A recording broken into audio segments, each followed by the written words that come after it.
एक बार आद्य शक्ति मां जगतजननी जगदम्बा दुर्गा भवानी भगवान शंकर के पास जाती हैं और भगवान शिव से मां जगतजननी दुर्गा भवानी ने एक बात कही कि प्रभु सुनिए,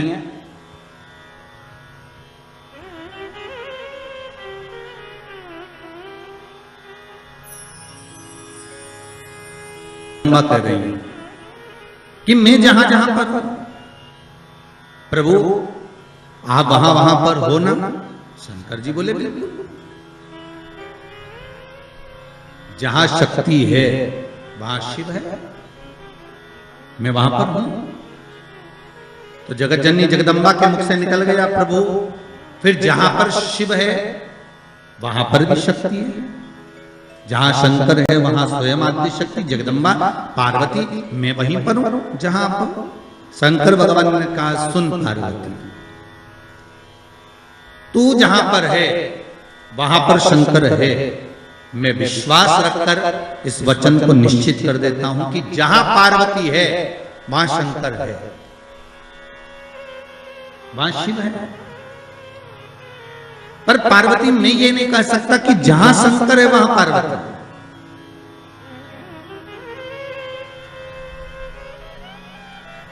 जहां पार्वती है वहां शिव है, ये पक्का है।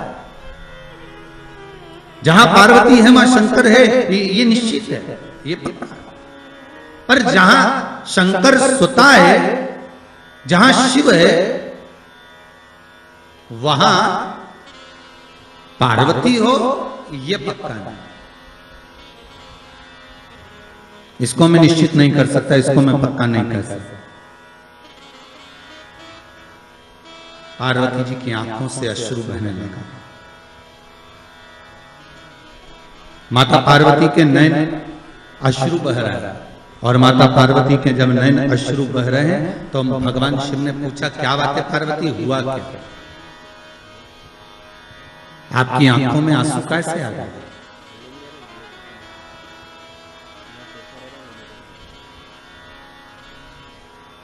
ये अश्रु क्यों आ रहा है, किस लिए?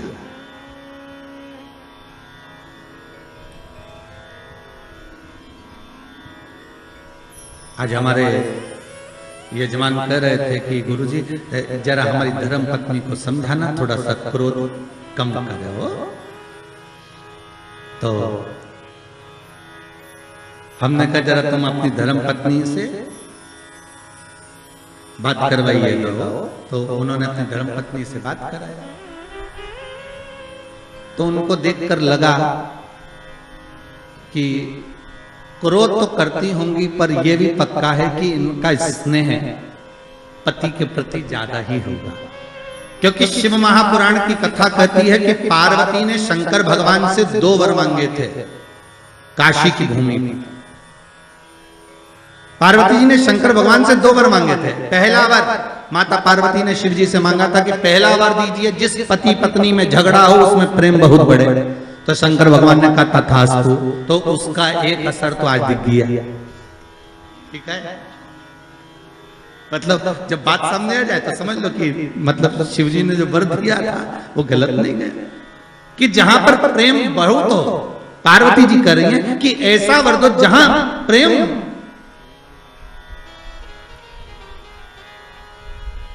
जहां झगड़ा होगा वहां प्रेम जरूर होगा। तो वहां प्रेम बना हुआ है, वहां इसने बना हुआ है।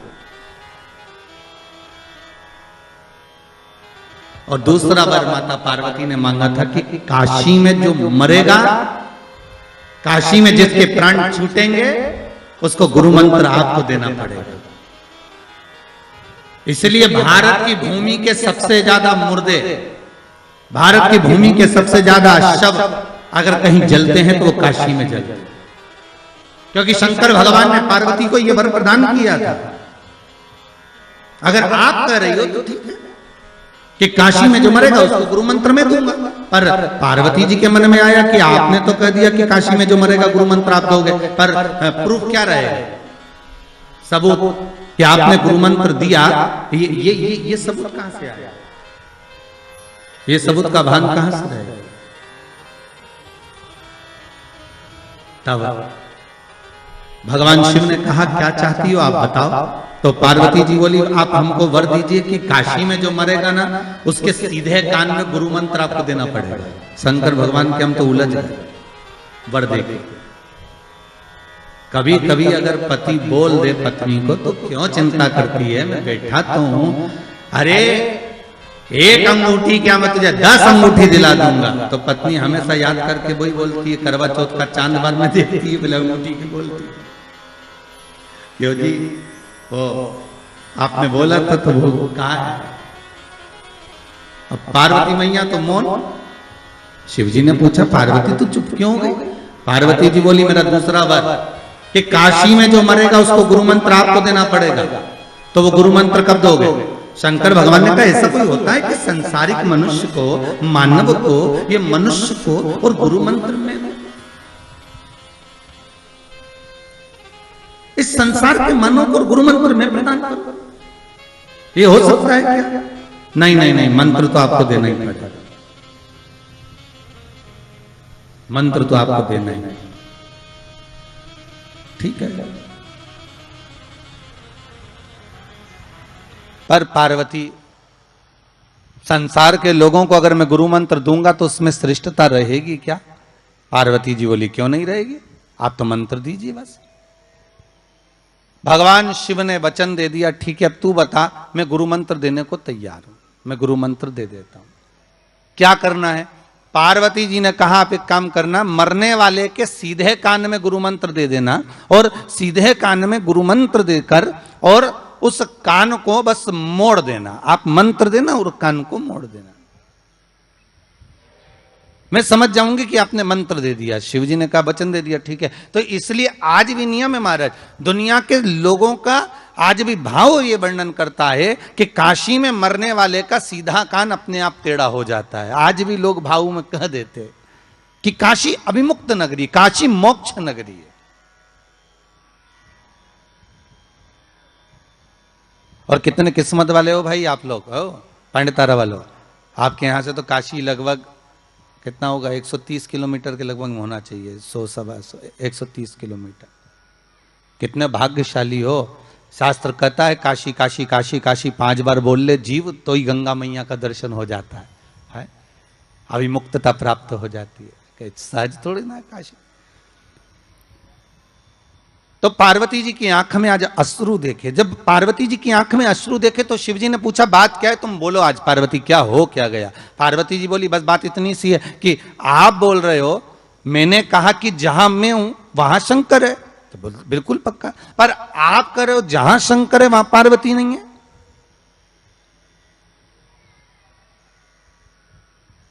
जहां शिव है वहां पार्वती नहीं है,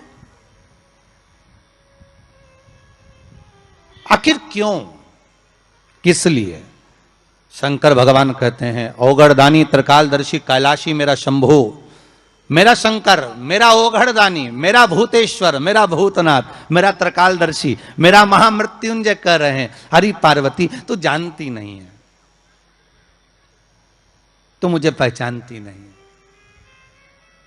कुछ स्थान ऐसे हैं पार्वती जहां पर मुझे तेरे बिना भी रहना पड़ता है।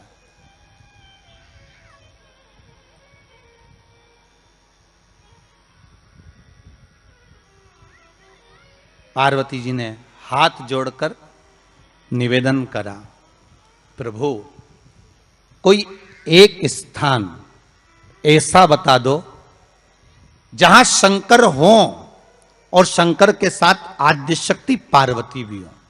जैसे आप कह रहे हो कि जहां पार्वती रहेगी वहां शिव रहेगा, पर जहां शिव है वहां पार्वती हो, तो कुछ एक स्थान ऐसा बताओ।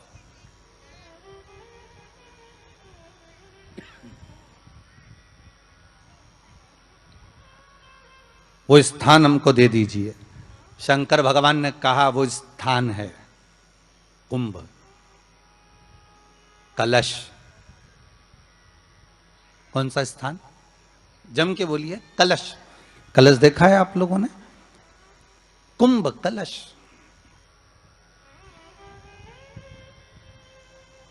उस कलश में हे पार्वती जहां शंकर है वहां तू भी विराजमान होगी, और केवल एक रूप में नहीं, सारी विद्याओं के रूप में तू उसमें संजू रहेगी।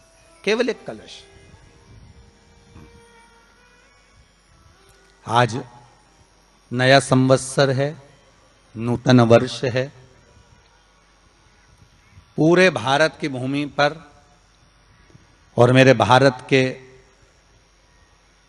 जो मानव है जहां जहां निवास कर रहे हैं, विदेश में भी, पूरी भारत की भूमि पर आज के दिन लोग देवी जी की स्थापना करते हैं। तो क्या स्थापना में क्या रखते हैं? कलश रखते हैं ना। तो कलश किस लिए रखा जाता है? कलश का क्रम क्या है? अपन ने अभी तक कथाओं में बहुत सुना, शिव महापुराण में, कि दिए का महत्व क्या है। अपन ने सुना दही का महत्व क्या है, जल का महत्व क्या है। पूरी शिव महापुराण में अपन ने अलग अलग महत्व को जाना है। पर यह नवरात्रे में जो शिव महापुराण की कथा शुरू हो रही है, नवरात्रे में जो शिव महापुराण की कथा को हम श्रवण करने के लिए बैठे हैं, इसमें हमारा एक संशय और मिटना चाहिए कि भारत की भूमि पर जब मां आद्य शक्ति की स्थापना होती है, मां जगतजननी को जब विराजमान किया जाता है, या चैत्र नवरात्रे में, शरदीय नवरात्रे में, आषाढ़ी नवरात्रे में, आदिकादिक पौष नवरात्रे में हम शंकर की, हम जगतजननी जगदम्बा की जब स्थापना करते हैं, या हम नूतन घर का प्रवेश करते हैं, या गणेश जी की स्थापना करते हैं, या कोई दुकान को प्रवेश करते हैं, या कोई शुभ कार्य करने के लिए अग्रण्य होते हैं, तो हम कलश की स्थापना क्यों करते हैं? आज शिव महापुराण में शुरुआत में अपन शिव और पार्वती की यही संवाद को लेकर चलते हैं।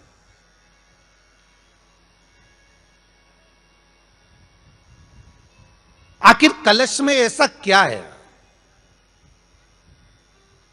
कलश के अंदर आखिर ऐसा क्या विराजमान है कि 33 कोटि देवता उस कलश के अंदर आकर बैठ जाते हैं महाराज?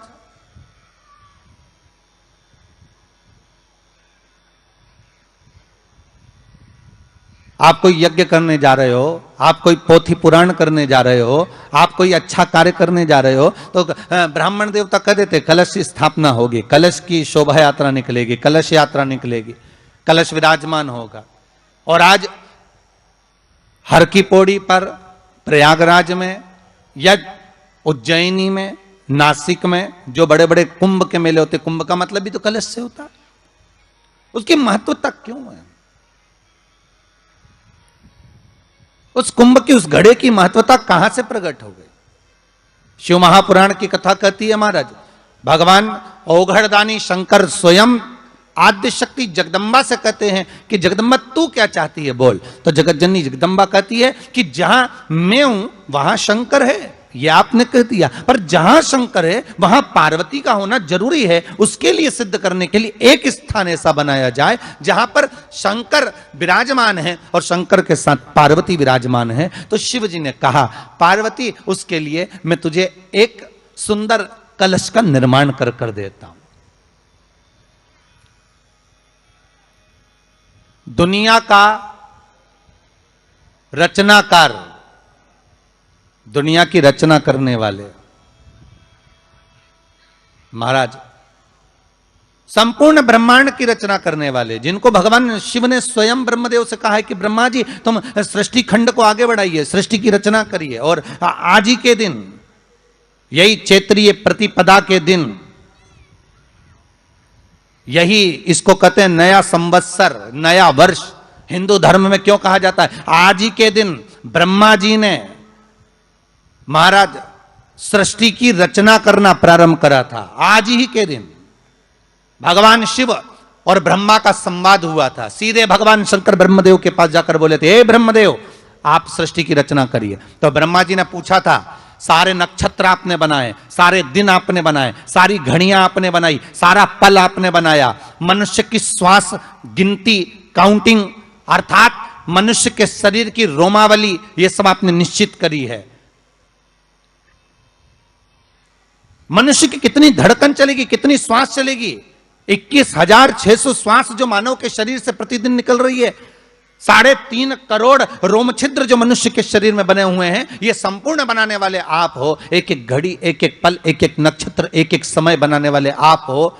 हर श्वास को बनाने वाले आप हो, तो आपसे मुझे कहना है कि एक निर्माणकर्ता ब्रह्मदेव आप ब्रह्मा जी कर रहे हैं, तो एक काम करो ना कि सृष्टि की रचना भी आप करो। भगवान ब्रह्मा ने शिव जी से कहा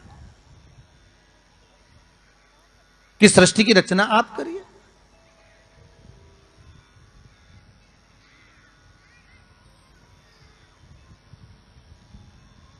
महाराज भगवान ओघड़दानी त्रिकालदर्शी शंभु कहते हैं, मेरा कैलाशी मेरा शिव कहता है, नहीं नहीं नहीं, नहीं। ब्रह्मदेव सृष्टि की रचना करने को तो हम कर दें, मना नहीं है, पर भगवान विष्णु की नाभि से आप प्रकट हुए हो। भगवान शेषनाग की सैया पर शयन कर रहे हैं, और भगवान जब शेषनाग की सैया पर शयन कर रहे हैं, उस शेषनाग की सैया से सोते हुए भगवान ने अपने नाभि कोश से आपको प्रकट करा है कमल के पुष्प के ऊपर। और आप भगवान की अंतः नाभि में, ब्रह्मदेव ना जाने हजारों वर्ष तक आप नाभि में प्रवेश करते गए, हजारों वर्ष तक आप नाभि के अंदर जाकर साधना करते रहे, और साधना करने के बाद भी आपको यह पता ना चल पाया कि आपका प्रागट्य बिंदु क्या रहा। ब्रह्मदेव सृष्टि की रचना आप करिए।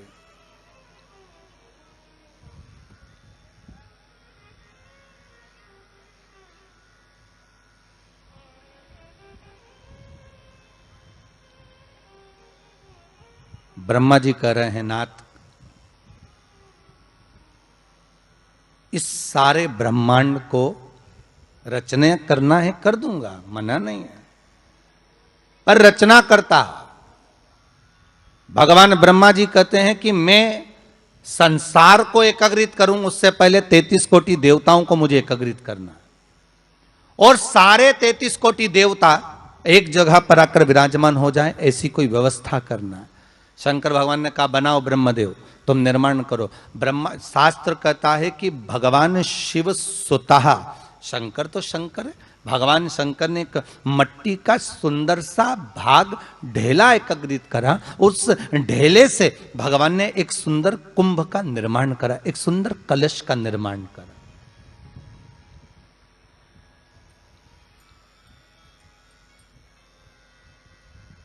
देखिए कितनी सुंदर कथा है।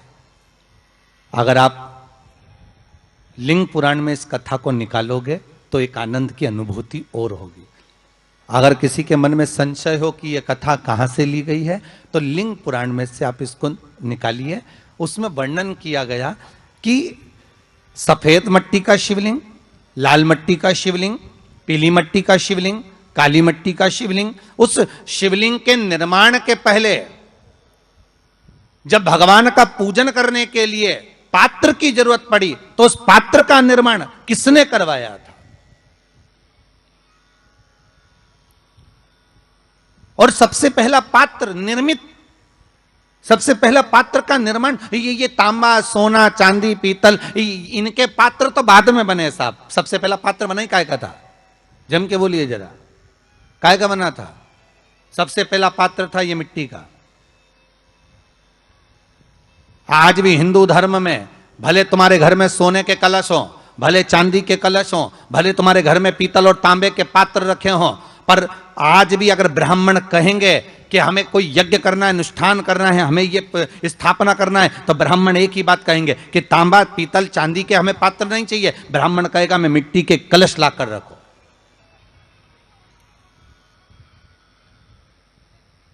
हमें मिट्टी के कलश चाहिए। और कितना बड़ा प्रमाण है जी, शास्त्र का प्रमाण देखिए कितना बड़ा है। आप किसी दूसरे घर में जा रहे हो, आप अपना घर छोड़कर और दूसरे मकान में जा रहे हो, और आपको लगा कि मैं इस घर में अब 15-20 दिन नहीं आऊंगा, 1 महीना नहीं आऊंगा, तो शिव महापुराण की कथा कितना सुंदर कहती है कि अगर आप जा रहे हो और आपको ऐसा भय लगता है कि इस मकान में कोई दूसरी प्रवेश ना करे, कोई दूसरा जीव ना आ जाए, इस मकान में कोई अंतरात्मा ना आए, इस मकान पर कोई टोना ना करे, इस मकान में कोई टोटका ना करे, इस मकान में कोई जादू ना करे, तो उसके लिए शिव महापुराण की लिंग पुराण वर्णन करती है कि मात्र एक मट्टी का कलश, उस मट्टी के कलश में एक महाराज थोड़ा सा धान भरकर उसमें एक सिक्का, 1 रुपया उसके अंदर डालकर और एक बेलपत्र उसके अंदर डालकर उसको उसके एक दिए से या प्लेट से या नरियल से उसको रखकर एक स्थान में ईशान के अंतर्गत उसको रखकर चले जाइए। उस मकान में ना तो कोई भीतर प्रवेश कर सकता है, उस मकान में ना कोई टोना कर सकता है, उस मकान में ना कोई टोटका कर सकता है, उस मकान में ना किसी की नजर लगती है। और वो पात्र कोई दूसरा नहीं होना, वो पात्र होना चाहिए मट्टी का कलश।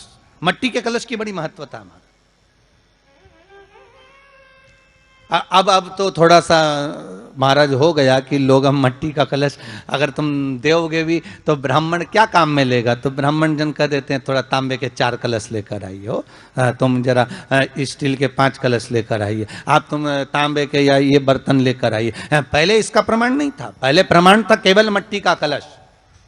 स्थापना जो थी वो मट्टी का कलश, विराजमानता थी मट्टी का कलश,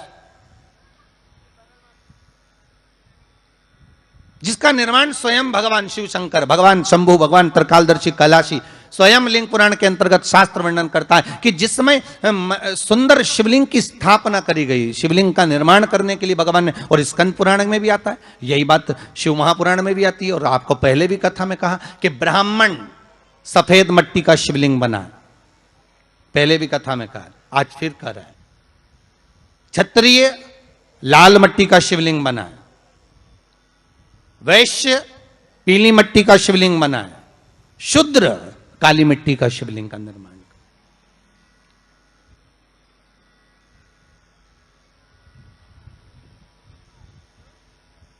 काली मट्टी का शिवलिंग का निर्माण कर।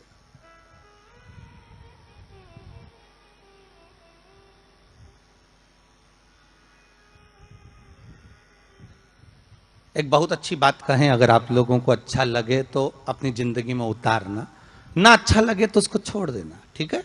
जितने लोग भी कथा सुन रहे हो बहुत ध्यान देना। ये जो पानी पीने का जो मटका होता है ना, जिसको हमारे यहाँ कलश कहा जाता है, हंडा कहा जाता है, जिसको हमारे यहाँ परिंडा कहा जाता है, मटका कहा जाता है, तो पहले जो मटका चलता था वो लाल कलर का चलता था, ठीक है। उस पर कलाकृति करते थे लोग, उस पर डिजाइन करते थे। आपके यहाँ भी होगा, जितने लोग कथा सुन रहे हो ना, आपके यहाँ भी मटका होगा, लाल कलर का चलता था। अभी अभी जो मटका चल रहा है ना, उसका कलर चेंज कर दिया गया। कौन सा कलर का हो गया? वो काले कलर का बेचने लगे। तो वो बेचने वाला क्या कहता है कि साहब ये सफेद, ये लाल जो मटका है ना, इस मटके से मजबूत अगर कोई मटका है तो वो काला है। बोलो सही है कि गलत है? अरे बोलो तो सही है ना। आप कभी जाओगे बाजार तो कह देगा, कुमार भी कह देगा, ये जो मटका है ना लाल वाला, इस लाल वाले मटके से मजबूत ये काला वाला मटका है, ये काला मटका है। और महाराज इससे पानी ज्यादा ठंडा ये कर देगा। पर शिव महापुराण की कथा, लिंग पुराण की कथा कहती है, और अगर आपने बैसाख मास की कथा को श्रवण कराओ, बैसाख की एक कथा होती है, उसको अगर आपने श्रवण कराओ तो उसमें वर्णन आता है कि घर के अंदर जहां पर आप पानी पीते हो, जिस स्थान पर अन्नपूर्णा निवास करती है, जिस स्थान पर अन्नपूर्णा का वासा होता है, रसोई घर में जहां पर भोजन बनता है, उस स्थान पर काला मटका नहीं रखा जाता। काला हंडा, काला मटका उस स्थान पर नहीं रखते। पर आज फैशन के हिसाब से, अरे साहब वो ये मटका थोड़ा कम ठंडा पानी देगा तो ये मटका ज्यादा ठंडा पानी देगा, तो उसको काले मटके को रखें। पर हमारे शास्त्र कहता है काला मटका लोग रखते कहां थे? पहले जो शास्त्र रीति थी, उस काले मटके को रखते थे जब मकान बनता था, जब प्रॉपर्टी बनती थी, जब जमीन बनती थी, जब जायदाद बनती थी, संपदा बनती थी, तो उस स्थान पर उस काले मटके को केवल नजरोटे के लिए, केवल हाय के लिए, केवल नजर के लिए रखा जाता था। उसको लोग लेना पसंद नहीं करते। पर आज के व्यक्ति को अगर कह दिया जाए कि ये 2 मटके रखे हैं साहब, लाल भी है और काला भी है, तो कौन सा पसंद करेगा? वो काला वाला ही दे दीजिए साहब, ये पानी ज्यादा ठंडा करेगा, उसकी श्रेष्ठता रहेगी। नहीं, शिव पुराण कह रही, भगवान कुंभ का निर्माण कर रहे हैं, भगवान कलश का निर्माण कर रहे हैं, और भगवान स्वयं ब्रह्मदेव कर रहे हैं कि आप ऐसा निर्माण कर दो जिसमें 33 कोटि देवता स्वतः विराजमान हो जाए। तो भगवान ने उस कलश का निर्माण कर दिया। अब कलश का निर्माण करा तो स्वयं भगवान ब्रह्मदेव बोले, प्रभु इस कलश के अंदर मेरा स्थान कहां है? मेरा स्थान कहां है?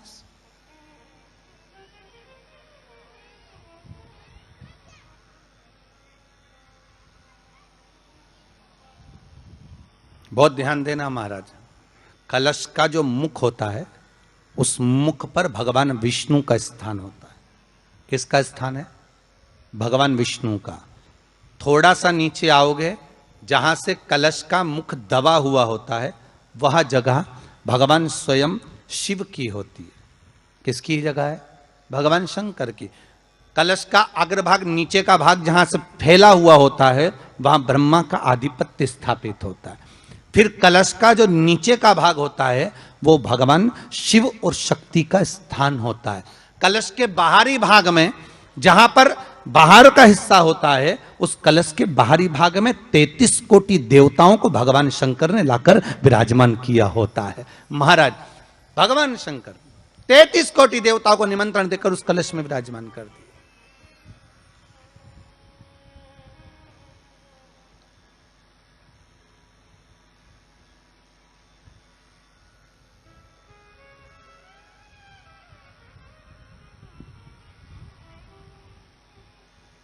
कितना सुंदर लिखा है देवी भागवत के अंदर कि जहां जगह पर किसी देवताओं को बुलाने की जरूरत नहीं होती, 33 कोटि देवता उस जगह पर स्वतः विराजमान हो जाते हैं। स्वयं 33 कोटि देवता स्वयं वहां विराजमान। और कितनी महत्वता कलश की महाराज।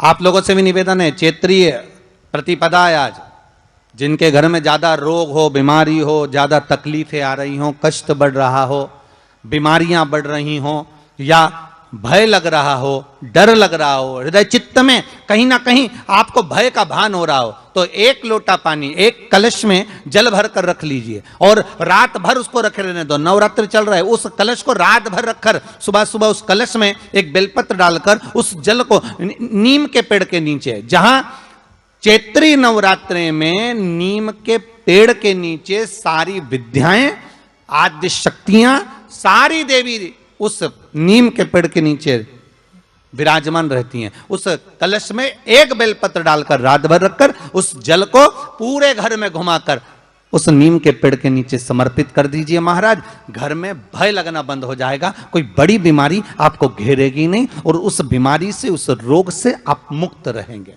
उस बीमारी से, उस रोग से आप मुक्त पाएंगे, वो बीमारी आपको घेर नहीं पाएगी। कलश का भगवान निर्मित कर दिए। ये कलश मेरा प्रतिबिंब है। अब कलश मेरा प्रतिबिंब है ये तो कहा, पर भगवान शिव के पास में आकर स्वयं कामदेव की धर्म पत्नी रति रो पड़ी। आंखों से आंसू बह रहा है। कामदेव की धर्मपत्नी रति रो रही है। शिवजी अपनी साधना में लीन थे। भगवान शंकर नेत्र बंद करके शिव आनंद में भी, कामदेव की धर्मपत्नी रति भी आ गई।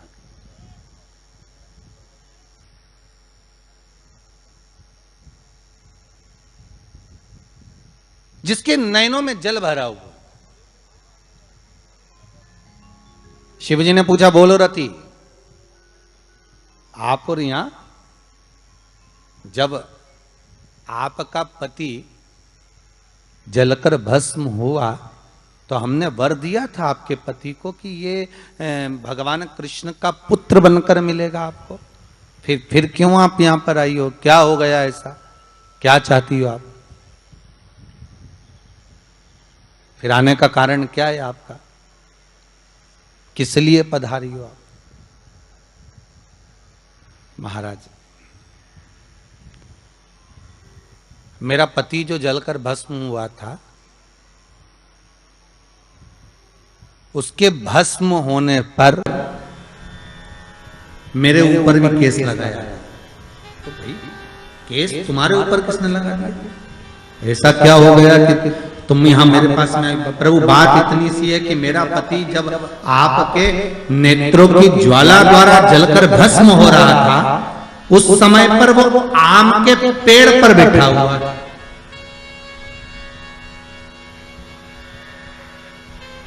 कौन से पल्लव थे? आम के पल्लव, आम के डालियों में, आम के पल्लव में मेरा पति छुपा हुआ।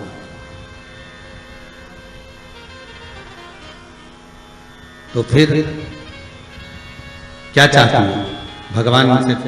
मां रति कह रही है, दिक्कत केवल इतनी सी है कि मेरा पति जलकर भस्म हुआ, वो आपने वर दे दिया कि वो कृष्ण के पुत्र बनकर हमें मिल जाएंगे। वो हम मान रहे हैं, सब जानते हैं, ठीक है।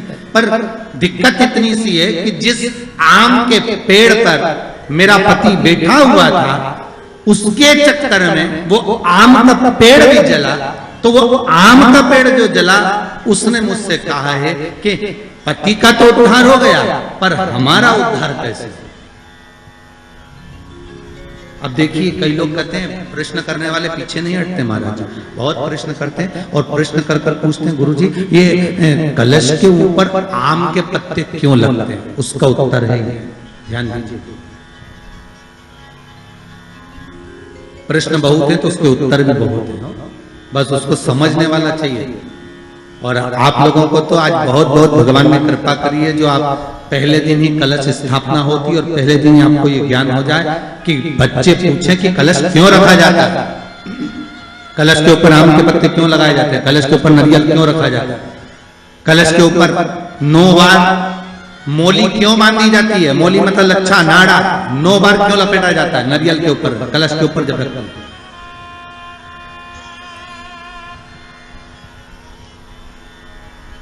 कलश के ऊपर जब जब श्रीफल रखाता है, नारियल रखाता है, तो उस पर 5 बार 7 बार मोली नहीं लपेटी जाएगी, तो 9 ही बार लपेटी जाएगी। 5 या 7 बार लपेटते हैं तो कहते हैं कि लक्ष्मी की छिन्नता होती है, और वो 9 बार लपेटी जाती है तो भरपूर लक्ष्मी का भंडार भरती है।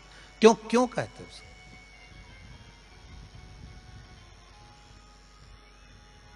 महाराज आम के पल्लव। तो मैं केवल आपसे इतना सा निवेदन करना चाहती हूँ, आपसे केवल इतना कहना चाहती हूँ कि प्रभु मेरे मन का संशय मिटा दीजिए, और जो आम का वृक्ष मेरे पति के साथ जलकर भस्म हुआ है, उसकी विनती को आप स्वीकार कर लीजिए। आप उसके लिए भी कुछ कृपा कर दीजिए।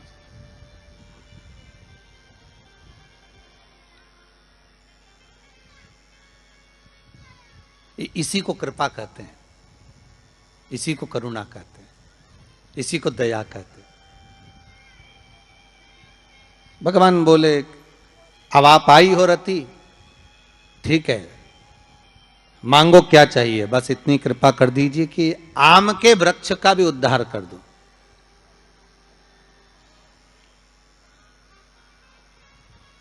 शिवजी ने कहा हम वर प्रदान करते हैं रति,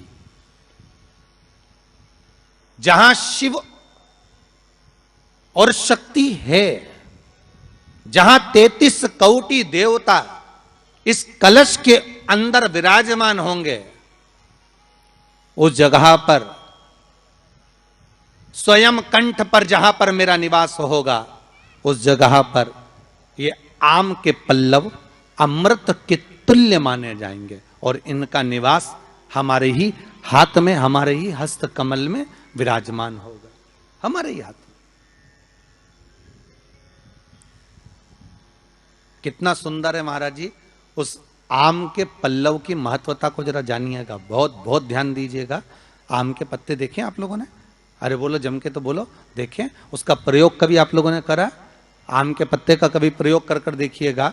अभी तो नवरात्रि चल रही है, नवरात्रे में जब 5वां दिन नवरात्रे का रहे, चैत्री नवरात्रे का 5वां दिन रहे, और मान लो कि आपके घर में किसी बच्चे की, लड़के की या लड़की का या मंगल विवाह नहीं हो रहा हो, या शादी नहीं हो रही हो, या उस लड़के लड़की के लिए बहुत प्रयास कर लिया आपने और उसकी शादी हो ही नहीं रही, अथक प्रयास आपने कर लिया और उसका मंगल विवाह नहीं हो रहा। तो ये देवी भागवत में स्पष्ट कहा गया, देवी भागवत में वर्णन किया गया,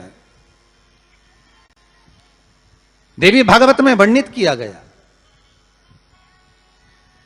और देवी भागवत में कहा गया कि आम का जो पत्ते होते हैं, आम का जो पत्ता होता है, आम का जो पल्लव होता है, उस आम के पत्ते पर हल्दी और सिंदूर, इन दोनों से स्वस्तिक का निर्माण किया जाए। देवी भागवत का संवाद है, बहुत ध्यान देना महाराज। जिन कन्याओं का विवाह ना हो पंचमी के दिन, नवरात्रे की कोई सी भी पंचमी, मतलब जो पंचमी तिथि पड़ेगी, कोई भी नवरात्रा हो, चाहे वो 4 नवरात्रे में से, चाहे वो पौष का हो, अश्विन का हो, चैत्र का हो, आषाढ़ का हो, किसी भी नवरात्रे में आप कर सकते हैं। एक पान के पत्ते पर, एक ही पत्ते पर जो 2 स्वस्तिक बनेंगे, एक हल्दी का बनेगा, एक सिंदूर का बनेगा। बस अंतर इतना है, जो हल्दी का स्वस्तिक है उस पर कंकु के चावल अर्थात रौली के चावल, रोली कुंकू के चावल रखना है, और जो सिंदूर का है उस पे हल्दी के चावल रखना। इतना रखकर जिस लड़का लड़की का विवाह नहीं होता उसकी हथेली पर रखकर उसका नाम और गोत्र बोलकर महाराज उसको ले जाकर नीम के पेड़ के नीचे उसको रख दिया जाता है। मात्र 3.5 या 4 महीने ऐसे रहते हैं जिसके अंदर उस लड़का लड़की का विवाह पक्का हो जाता है। जिसका विवाह नहीं होता केवल उसी के लिए, जिसका मंगल विवाह ना हो रहा, आम के पल्लव में शिव का वर प्रदान है, आम के पल्लव में शंकर का आशीर्वाद, आम के पल्लव में शिव का आशीर्वाद।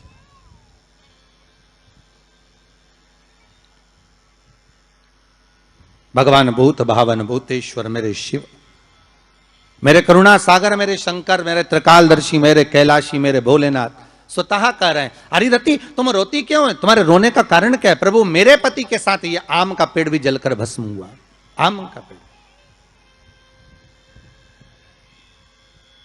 भागवत जी किस किसने सुनी है? हाथ उठाओ जरा, जिन जिन ने भागवत जी सुनी है। आप लोगों ने सुनी है भागवत? रखिए हाथ। अगर आप लोगों ने भागवत सुनी होगी तो उसमें वर्णन आता है, तक्षक नाग डसने के लिए जब जा रहा था तब ब्राह्मण देवता जो जहर उतारना जानते थे उनको लेकर राजा परीक्षित के पुत्रों ने अपने दूतों को भेजा था लाने के लिए कि एक ब्राह्मण ऐसे हैं कि वो तक्षक नाग का जहर उतार सकते हैं, वो तक्षक नाग के जहर को समाप्त कर सकते हैं, तो आप उनको लेकर आओ। और वो तक्षक नाग का जहर उतारने वाले उस ब्राह्मण को लेकर जा रहे थे। तो सर्प ने विचार करा, तक्षक नाग ने कि बताओ ये तो गजब का काम कर रहा, अगर ये ब्राह्मण पहुंच गया तो ये ब्राह्मण तो सर्प का जहर उतार देगा। तो सांप तक्षक नाग को ये चिंता लग गई कि मेरे को ही डसना है और मेरे ही जहर ये उतार देगा, और डसने अभी एक ही बार है और मरना चाहिए परीक्षित, परीक्षित को श्राप लगा है, अब करूं तो करूं क्या। तो सर्प ने विचार करा कि मैं एक रूप रख कर जाता हूं और इस ब्राह्मण की परीक्षा लेता हूं।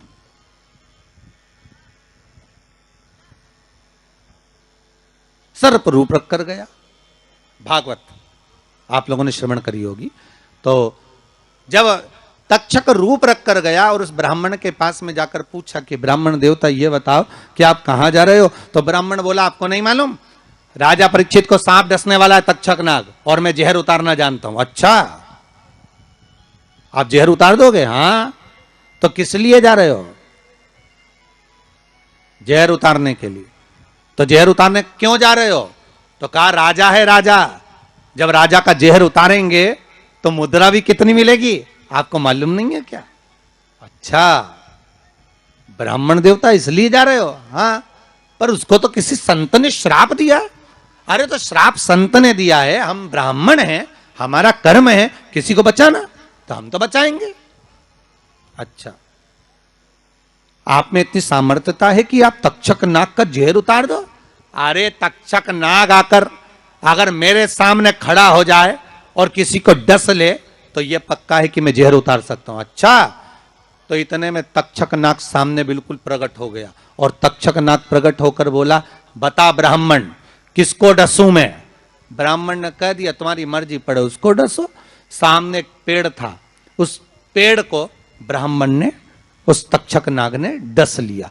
अब तक्षक नाग ने उस पेड़ को डसा और डसने के बाद में वो पेड़ पूरा जल गया, पूरा जल गया। अब पेड़ तो जल गया, पर ब्राह्मण जो था जिसको परीक्षा देना थी, वो ब्राह्मण को यह नहीं मालूम था कि इस पेड़ पर एक संत बैठकर साधना कर रहा था, तपस्या कर रहा था। और जब वो पेड़ जला तो वो संत भी जल गया, संत भी जल गया। अब जब संत जल गया, ब्राह्मण ने हाहाकार की आवाज जब सुनी तो आंखों में जल भर गया। आखिर हुआ क्या?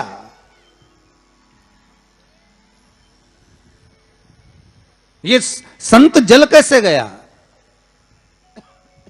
तो कहा इसके जलने का कारण केवल इतना है कि अब आप जीवित करो, इस पेड़ को हरा भरा करो।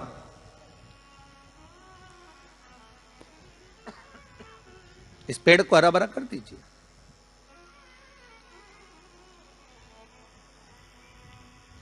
और ब्राह्मण ने हाथ की अंजलि में जल लिया। हाथ की अंजलि में जल लेकर ब्राह्मण उस जल को पेड़ के ऊपर छींट रहे थे, तो सबसे पहले ब्राह्मण ने यह मन में सोचा कि भोलेनाथ शंभु त्रिकालदर्शी है, कैलाशी, कृपा ऐसी करना कि सबसे पहले जो पेड़ पर जो संत बैठा था वो जीवित होना चाहिए। जो वृक्ष पर संत बैठा है वो जीवित होना चाहिए।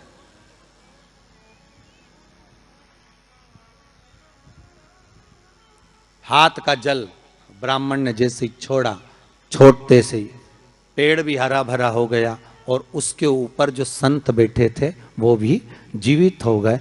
जीवित हो गए तो तक्षक नाग को ये लगा कि इसने एक जले हुए पेड़ को जीवित कर दिया, वापिस हरा भरा कर दिया, और इसने ऊपर बैठे हुए संत को वापिस जीवित कर दिया। तो ये पक्का है कि मतलब ये तक्षक नाग का जहर, मतलब मेरा जहर राजा परीक्षित को उतार सकता है। तो तक्षक नाग ने अपनी बात को पलटा और पलट कर कहा, महाराज जी हाथ जोड़कर निवेदन करता हूं, जितना राजा परीक्षित के पुत्र आपको धन देंगे उससे 1000 गुना धन मैं आपको देता हूं। ब्राह्मण ने कहा ठीक है, अगर दक्षिणा से बड़ी दक्षिणा हमको एक ही जगह पर मिल रही है तो फिर हमें जाने की जरूरत क्या। ब्राह्मण ने दक्षिणा ली, वापिस मुड़ गया, वापिस मुड़ गया।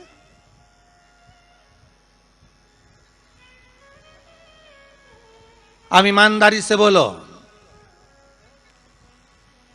वो ब्राह्मण नरक गया होगा कि स्वर्ग गया होगा? जरा जम के बोलना, हो सुनाई देना चाहिए हमको। कहां गया होगा? नरक। काय में लिखा है? देवी भागवत में।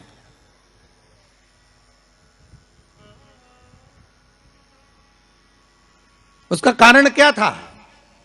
शिव महापुराण की कथा कहती है जैसे एक नाव चलाने वाला व्यक्ति नाव लेकर जा रहा है और उसमें बहुत सारे यात्री बैठे हैं, बहुत सारे यात्री, और नाव डोलने लगी, आंधी चलने लगी, तूफान चलने लगा, हवा आने लगी, लहरें उठने लगी और नाव डूबने लगी। तो जो नाव में बैठा हुआ, नाव चला रहा था, वो कूद गया और कूद कर बाहर निकल गया, और निकलकर सारे के सारे जितने नाव में बैठे थे वो सब जलने लगे।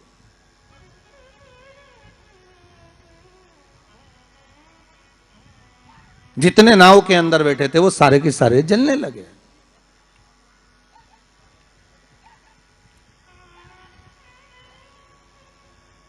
जब वो सारे के सारे पानी में डूबने लगे और पानी में नाव में जाकर सबकी सब जब डूब रहे हैं, सब मर गए। सारे के सारे जो नाव में बैठे थे, जो तैरना जानते थे वो बाहर निकल गए, बाकी के सब डूब गए। नाव चलाने वाला जब उसके प्राण छूटे तो उसको एक नरक नहीं मिला, कम से कम 94 नरकों में वो नाव चलाने वाला गिरा। शिव महापुराण की कथा कहती।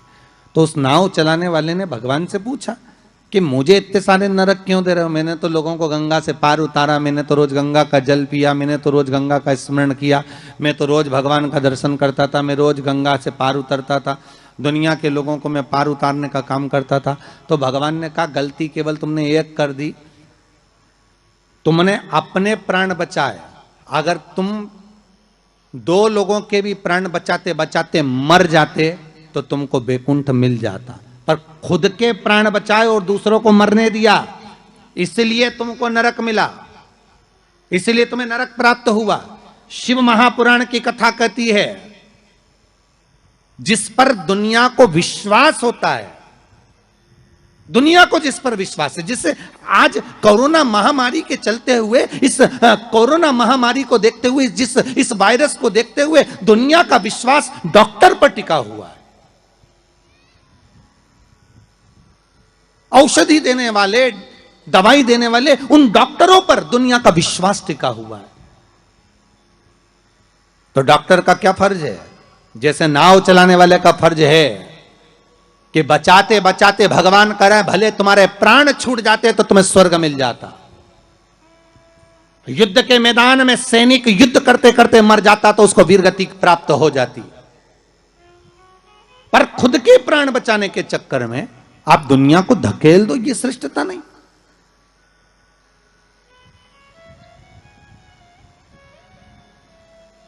ये इसमें श्रेष्ठता नहीं।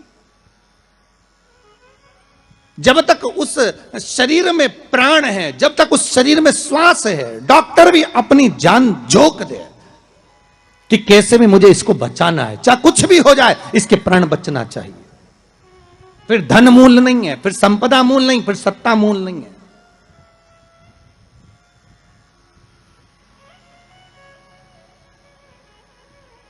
वो नाव चलाने वाले को 94 नरक भोगना पड़े। जिस ब्राह्मण ने दक्षिणा ज्यादा लेकर राजा परीक्षित को नहीं बचाया, चले गए। जब भगवान ने विद्या दी है, भगवान ने ज्ञान दिया है, भगवान ने विवेक दिया है और तुमको उस लायक बनाया है कि आप 4 लोगों को पढ़ा सकते हो, आप 4 लोगों को आगे बढ़ा सकते हो, आप इसका सम्मान कर सकते हो, आप इसको अग्रण्यता प्रदान कर सकते हो, आप इसको विवेकता दे सकते हो। और आप उस विवेकता को ना देते हुए अगर आप अपने उस वैभव को छुपा रहे हो और उससे वंचित कर रहे हो दुनिया को, तो फिर भगवान छोड़ने वाला नहीं है। नरक भोगना।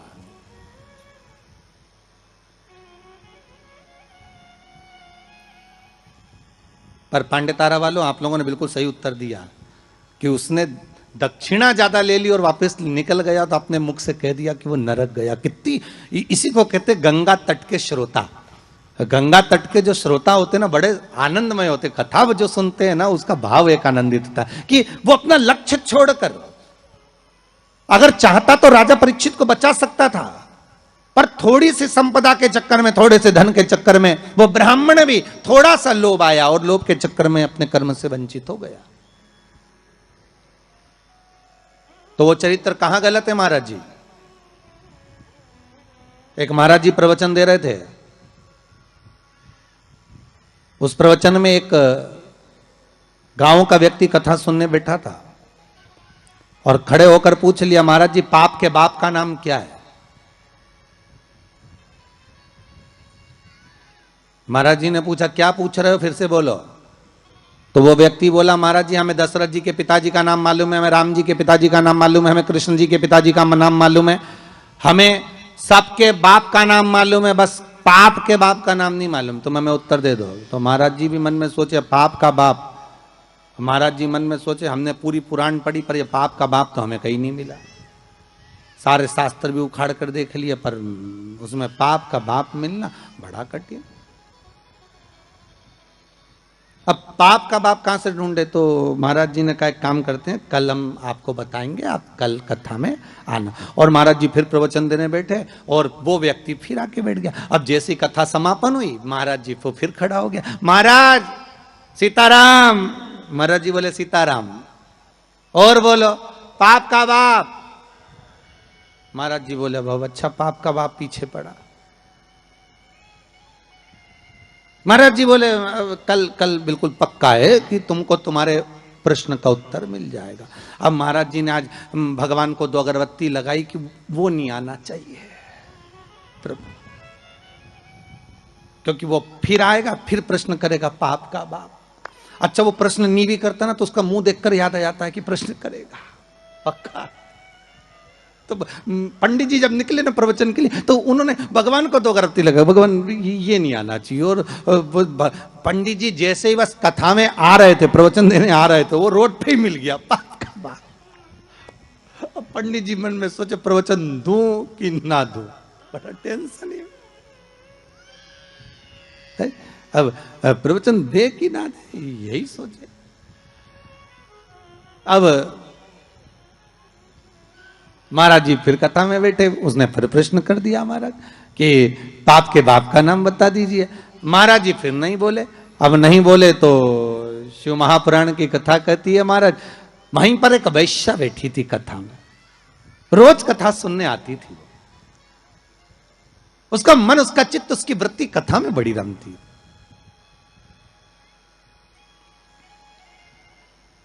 जिसके मन में शिव महापुराण की कथा समा गई ना तो वो प्रयास करता है कि कुछ भी कर कर जहां कथा हो रही है ना, भले 40 किलोमीटर है, 50 किलोमीटर है, 100 किलोमीटर है, पर एक बार तो मैं चली जाऊं। जिसके मन में शंकर आ गया ना तो वो छोड़ नहीं सकता। वो प्रयास करेगा कि मैं कैसे भी पहुंच जाऊं, बस कथा में एक बार मेरी हाजिरी लग जाए, शंकर सुन ले बस एक बार शिव महापुराण की कथा, उस पंडाल में चली जाऊं जिस पंडाल में मुझे बेलपत्र का आनंद मिल जाए, बस उस पंडाल में मुझे पहुंचना। अब वैश्या का नियम था, वो कथा कभी नहीं छोड़ती थी और वो भी कथा में जाकर बैठ गई और कथा में रोज सुने वो पाप के बाप का चक्कर। और महाराज जी बस प्रवचन करें अक्षतम केशवम राम नारायणम, जैसे महाराज जी अक्षतम केशवम करें सब बैठे रहे, वही खड़ा हो जाए।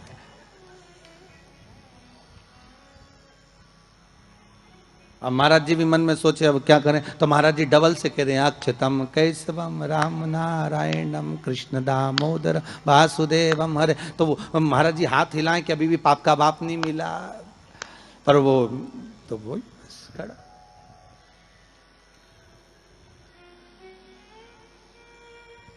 आज वेश्या ने कह दिया गुरुदेव आपसे एक निवेदन है मेरा।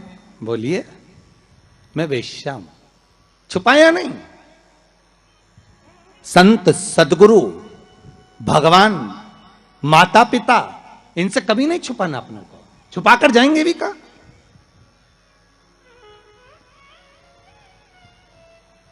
अगर माता पिता से कुछ छुपा लेंगे, संतों से, सदगुरु से अगर छुपा लेंगे तो जाएंगे कहां भगवान से छुपाकर?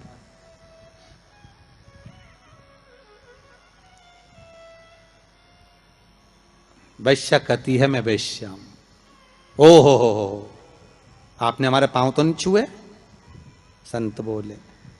वैश्या ने कहा नहीं, बिल्कुल पीछे जाकर बैठ जाती हूं एकांत में, पर मेरा कुछ मन है आपसे कहने का, आप सुनेंगे हमारी बात?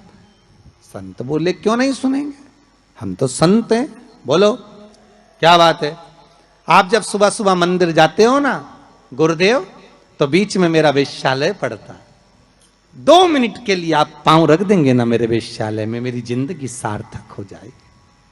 संत बोले हम और वेश्या के घर कभी नहीं आ सकते।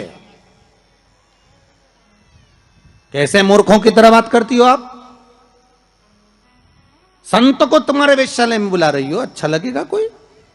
वैश्या कहती आज तक कोई गुरु मेरे वेश्यालय में नहीं आया, केवल चरण रखना, चले जाना गुरुदेव। गुरुजी बोले राम राम राम सीताराम, हम नहीं आएंगे। गुरुजी चले गए कहते हुए। वैश्या घर के बाहर रंगोली मांगोली डालकर वेश्यालय के बाहर बैठी।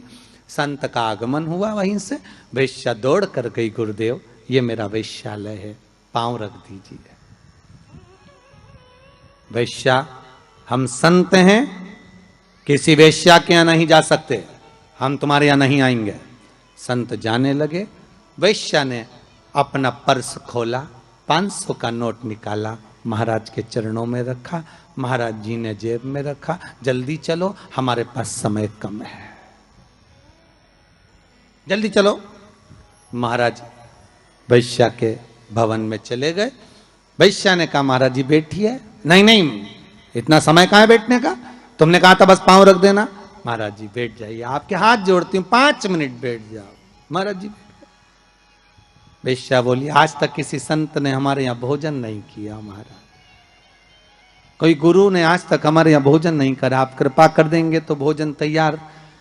संत बोले, वेश्या मूर्खों की तरह बात मत करो, तुम्हारे वेश्यालय का भोजन हम करेंगे, हम संत हैं, हम साधु हैं।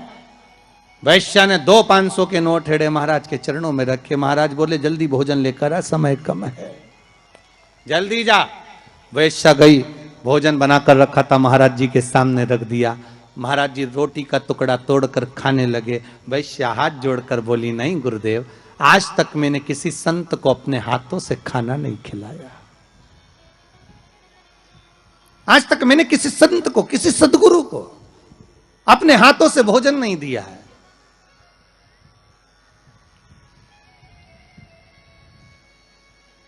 मैं अपने हाथों से आपको भोजन कराना चाहती हूं। संत बोले, तुम जानती नहीं कि तुम वेश्या हो, हम संत हैं, साधु सन्यासी तपस्वी किसी के हाथ से खाना नहीं खाते। वैश्या ने 4 500 के नोट हिड़ के सामने रखे। महाराज जी ने मुंह खोल लिया। वैश्या ने रोटी का टुकड़ा तोड़ा, महाराज के मुख में दिया, दूसरा तोड़ा तो रोटी का टुकड़ा खीर में भिगोया, महाराज के मुंह में डालने की जगह थाली में रखकर वैश्या ने एक थप्पड़ महाराज के गाल पर दिया, एक थप्पड़ महाराज के गाल पर। संत ने पूछा, वैश्या तुमने हमें थप्पड़ मारा? वैश्या कहती, नहीं महाराज, ये अभी मारा तो 5 उंगली हमारे गाल पर पड़ी हुई है, ये थप्पड़ नहीं तो और क्या है?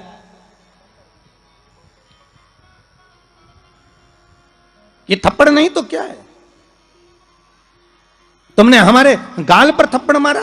वैश्या कहती, नहीं महाराज, थप्पड़ नहीं मारा है। वैश्या कह रही है, महाराज रोज एक गांव का व्यक्ति आपसे प्रश्न करता था कि पाप के बाप का नाम बताओ, मैं उत्तर दे रही हूं कि पाप के बाप का नाम लोभ है, केवल लोभ। लोभ के चक्कर में मैं जैसा जैसा बोलती, आपके नोट की मात्रा बढ़ती जाती और आप वैसा वैसा करते चले जाते, ये पाप का बाप है। संत की आंख में जल भर गए। वैश्या ने जो ज्ञान दिया वो ज्ञान साधारण नहीं, वो साधारण ज्ञान नहीं। संत ने वैश्या के चरण पकड़ लिए। कोई गुरु नहीं मिला था मुझे, आज मिल गया, आज मिल गया।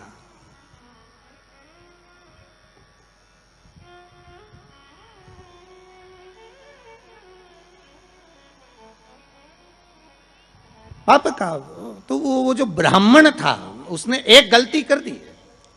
परीक्षित को अगर बचाता भले 5 मुद्रा मिलती, पर मिलती ना, मिलती मुद्रा। पर उस ब्राह्मण ने एक गलती कर दी कि वो परीक्षित को बचाने की जगह ज्यादा मुद्रा लेकर वापिस मुड़ गया, वापिस।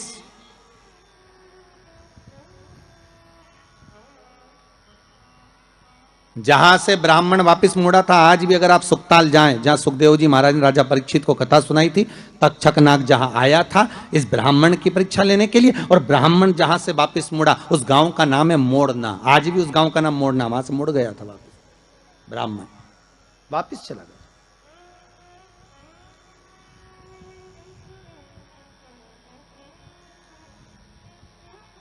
जरा सा लोभ बस वाम भरमा दिया। शिव महापुराण की कथा कहती है, आम के पल्लव में जो छुपा था कामदेव, जब भस्म हुए, वो आम के पल्लव ने मां रति से प्रार्थना करी और रति ने उस आम के पल्लव का उद्धार कर दिया। संसार सागर में अगर हमारा जन्म हुआ है, मनुष्य की अगर देह मिली है, मानव का जी शरीर मिला है, मानव की अगर योनि मिली है, 84 लाख योनियों में सर्वश्रेष्ठ है मानव का शरीर, जिसको पाने के लिए देवता भी तरसते हैं। हाथ जोड़कर देवता भी भगवान से कहते हैं हमें मनुष्य बनना, हमें मानव बनना। देवताओं को भी ये योनि नहीं प्राप्त होती। क्यों?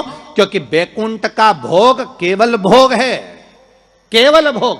अगर मरने के बाद बैकुंठ चले भी जाओगे तो वहां चांदी की थाली में, सोने की थाली में भोजन मिलेगा, डनलफ का गद्दा मिलेगा, एसी का रूम मिलेगा, बढ़िया खाने के लिए सब कुछ मिलेगा, आराम से फ्रिज, कूलर, वॉशिंग मशीन सब मिलेगा। एसी में आप आराम से सो, डनलफ के गद्दे पर सो। पर बैकुंठ में केवल भोग, भोगने की वस्तुएं मिलेंगी, पर बैकुंठ में भगवान का भजन मिलेगा क्या? जम के बोलिए, नहीं मिलेगा। बैकुंठ में गंगा का स्नान मिलेगा क्या?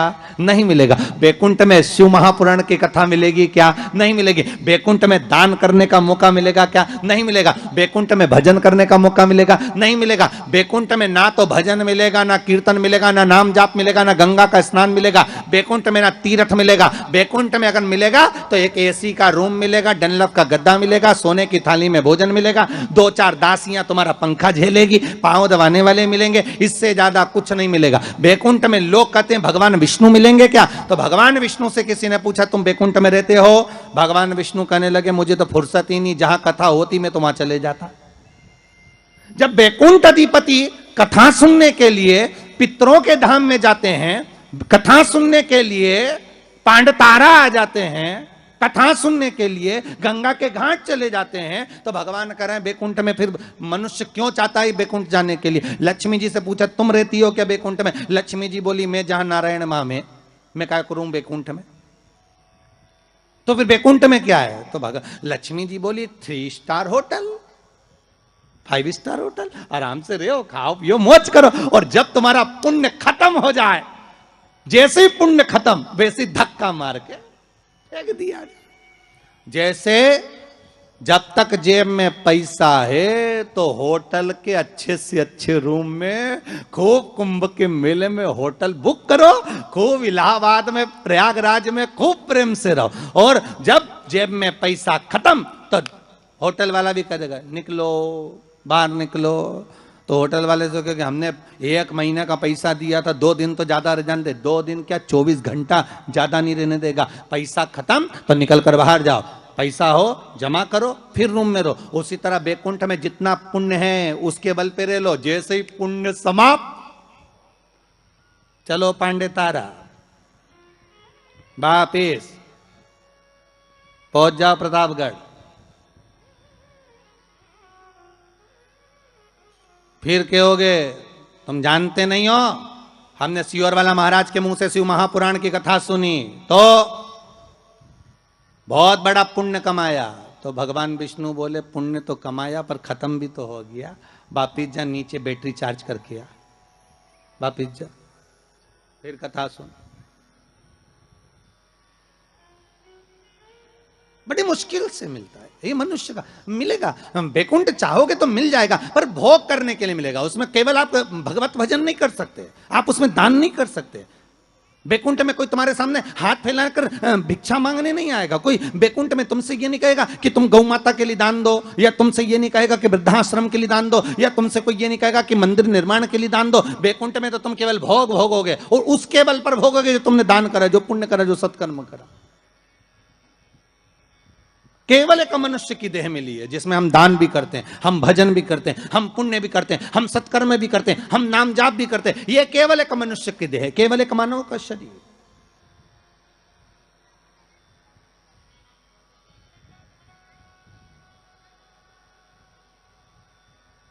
इसके सिवाय कहीं सुख नहीं। 84 लाख योनियों में श्रेष्ठ योनि मानव की, और उसको हम गंवा दे महाराज तो वो बेकार। आम के पल्लव के लिए रति आकर कहती है। संसार वासियों से हमारा यही निवेदन है कि आप किसी के लिए कुछ नहीं कर सकते तो कम से कम फोन लगाकर इतना तो कह सकते हो, कथा आ रही है, टीवी चैनल पर चल रही है, 4 बजे से 7 बजे तक चल रही है, जरूर सुनना। कोरोना महामारी चल रही है, कम से कम कथा सुनकर इस हृदय को विल पावर मजबूत होगा, कथा सुनकर अपने को एनर्जी प्राप्त होगी, कथा सुनकर हम आद्य शक्ति जगदम्बा का आराधना कर सकते हैं। कथा को सुनकर ये नवरात्रे में शंकर की कथा का अनुमोदन कर कर इस कोरोना महामारी से हम लड़ सकते हैं, इसको भगा सकते हैं, क्योंकि अपने भीतर का पावर प्रबल होना चाहिए। आधे से ज्यादा लोग हॉस्पिटल में इसलिए मर रहे हैं क्योंकि उनको भय लग रहा है, कोरोना लग गया, कोरोना लग गया। बेचारा अच्छा भी हो गया तो भी मर जा रहा। किसी ने पूछा गुरुजी पिछले साल तो आया था यह कोरोना, अब की बार फिर आ गया। हमने कहा जन्मदिन मनाने आया है। अब पार्टी कितनी बड़ी करता है ये तो उसके ऊपर है, और पार्टी में कितनों को निमंत्रण देता है ये वही जान सकता है। और जो जो उसकी पार्टी में गया वो निपट गया। इसलिए निवेदन है अभी जन्मदिन पार्टी में बिल्कुल मत जाना कोरोना की। अर्थात सोशल डिस्टेंसिंग बना कर रखो। और आपसे भी निवेदन है, जितने लोग कथा में सुनने आ रहे हो ना, कम से कम दूरी बना कर रखना, या फिर एक लकड़ी लेके चलो इतनी बड़ी सटैया, नपती करो यहां से यहां से यहां से यहां से, जो पास में बैठा मिले बिल्कुल। अरे कितना बड़ा जगह दिया है? कितनी बड़ी जगह है, आराम से तुम लोग तो बढ़िया चकाचक, तुम्हारी मर्जी पड़े तो एक एक पलंग भी लिया, तुम तो नहीं सोई, तुम कथा सुनने वाली इतनी बड़ी जगह। ओ उसमें भी इतनी बड़ी जगह होने के बाद कई माताओं की आदत रहती, पर बैठेगी वहीं खसक के लाए, यहीं बैठ जा, अरे बैठ जा।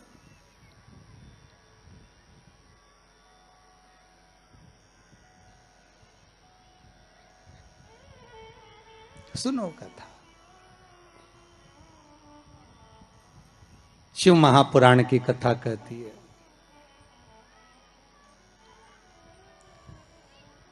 उस कलश पर आम के पल्लव शिव का वर है। किसका वर है ये? शंकर का। 11 आम के जो पत्ते जिस डाली में लगे होते हैं, वो डाली कोमल सी डाली, 11 टुकड़े महाराज एक कच्चे सूत से लपेटकर 11 बार उसका भाग, जब उसको लपेट लोगे इस तरह से इकट्ठा करके, आगे का जो भाग है 11 बार कच्चा सूत लपेटने के बाद जो भाग पीछे का आगे का कोई भी हो, उसको शहद में डुबाकर शिव जी को समर्पित कर दो। किस जगह पर रखना है? अशोक सुंदरी वाली जगह। अशोक सुंदरी की जगह जानते हो आप लोग? पहले भी आपको बताया है, आज फिर आपको वर्णन कर दें। जैसे ये गोल जलाधारी है, ये शिवलिंग रखा है, ये 2 जहां से पानी बह रहा है बाबा के चरणारविंद, राइट में श्री गणेश जी का स्थान, लेफ्ट में कार्तिकेय का स्थान, बीच में अशोक सुंदरी की जगह। शंकर भगवान की 6 लड़कियां हैं।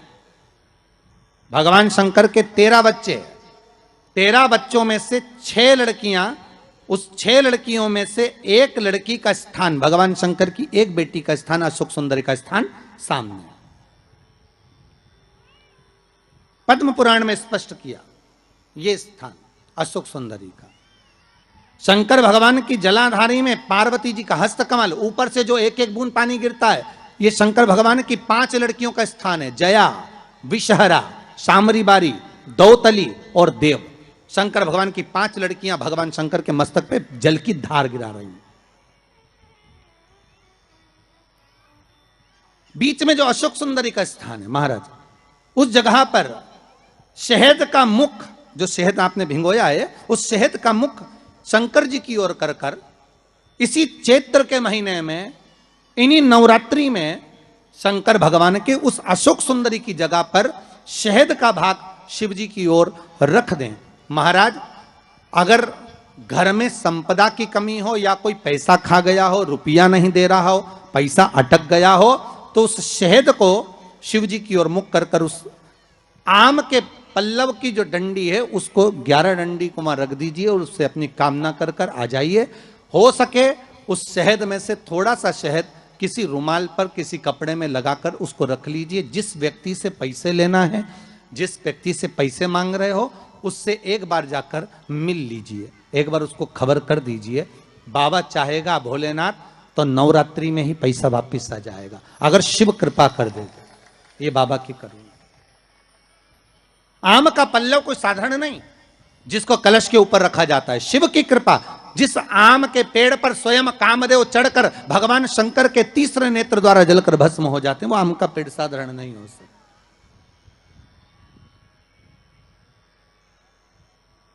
सहज नहीं है। होता है कभी कभी, ऐसा भी होता है। एक व्यक्ति को एक तांगे वाला, उसके पास में सुबह सुबह एक व्यक्ति ने रात को कह दिया कि भाई हमको रेलवे स्टेशन छोड़ देना, हाओ तुम्हारा तांगा लिया ना, तांगा कोई घोड़ा गाड़ी लिया ना, हाओ लिया ना। सुबह बेचारा नींद में था, व्यक्ति ने जगाया, घोड़ा गाड़ी लाओ, तांगा लाओ, तांगा लाओ। अब उसने जगाया और तांगा लाया, जल्दी जल्दी घोड़ी इसने लगाई, तांगा ले आया।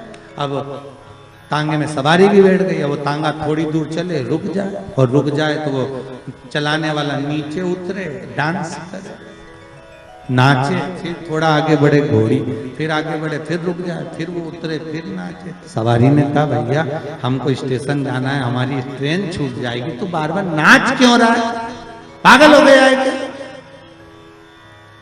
उसने कहा दिक्कत कुछ नहीं, दिक्कत इतनी सी है, हमारे पास में 2 घोड़ी, ठीक है, एक तांगे की, एक बारात की। बारात की जो घोड़ी है वो तांगे में आ गई है, जब तक इसके आगे नाचो नहीं तब तक ये आगे बढ़ हो जाता है, कभी कभी ऐसा भी होता है। तो जब तक बोलो नहीं तो हर हर महादेव लोग बोले।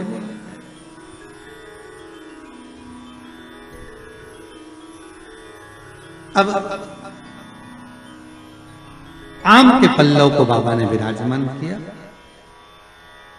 अब आया है उसके ऊपर क्या रखते हो, श्रीफल, नारियल, ठीक है।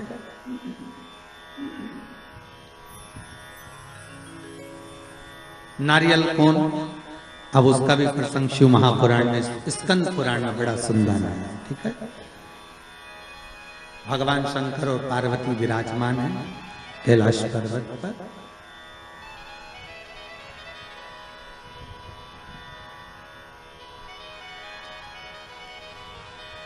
भगवान शिव के मन में बात आई, शंकर भगवान ने मां पार्वती जी से कहा,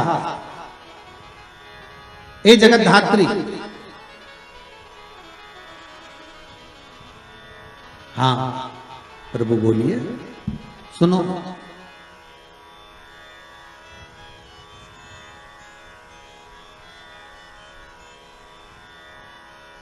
पार्वती जी का एक नाम है हेमलता। क्या नाम है? हेमलता। कई लोगों ने पूछा कि ये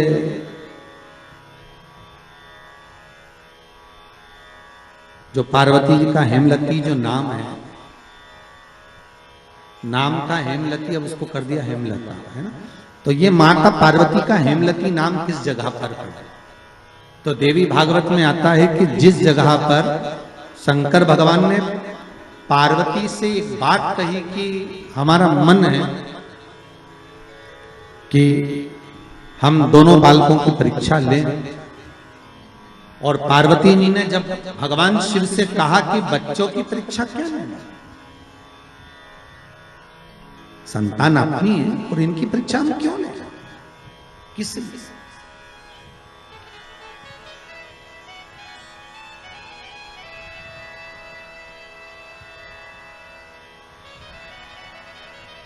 मां पार्वती का जो नाम है हेमलती, हेमलता, इसका कारण केवल इतना था कि ये अपने पति को भी ज्ञान दे देती थी। कई बार इन्होंने समझाया है शिव जी को कि आप ये ना करिए,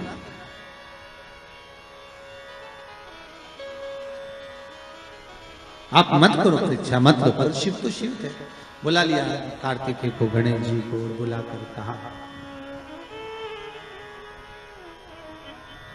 बुलाकर बोले, जो पृथ्वी की परिक्रमा पहले कर कर आएगा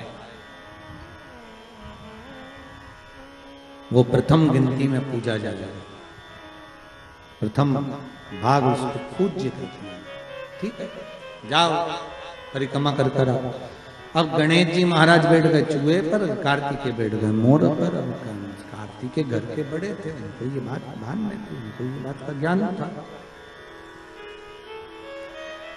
तो कार्तिकेय जी ने कहा अगर माता पिता का कहना नहीं मानेंगे तो अच्छा नहीं लगेगा। तो कार्तिकेय जी तुरंत मोर पर चढ़कर और परिक्रमा करने निकल गए।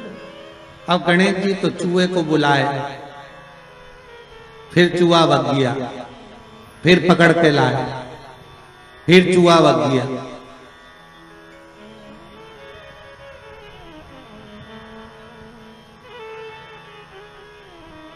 अच्छा, गणेश पुराण में लिखा है नंदी और भृंगी, शंकर भगवान के ये दोनों गण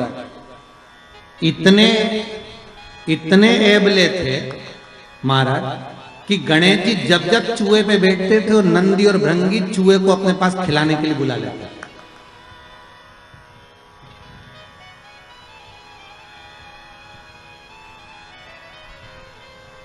इनकी आदत थी दोनों की। अब जैसे ही परिक्रमा की बारी आई तो गणेश जी को जैसे ही गणेश जी चूहे को बुलाए और नंदी भृंगी चूहे के सामने थोड़ा सा सामान डालते। बड़ी तकलीफ।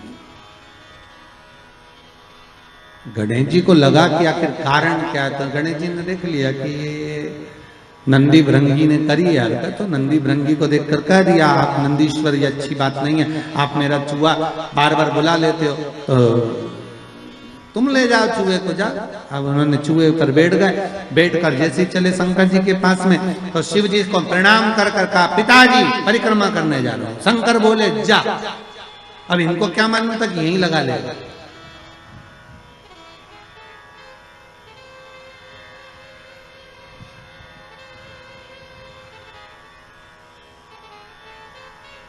अब उनको क्या मालूम था कि यहीं लगा लेगा।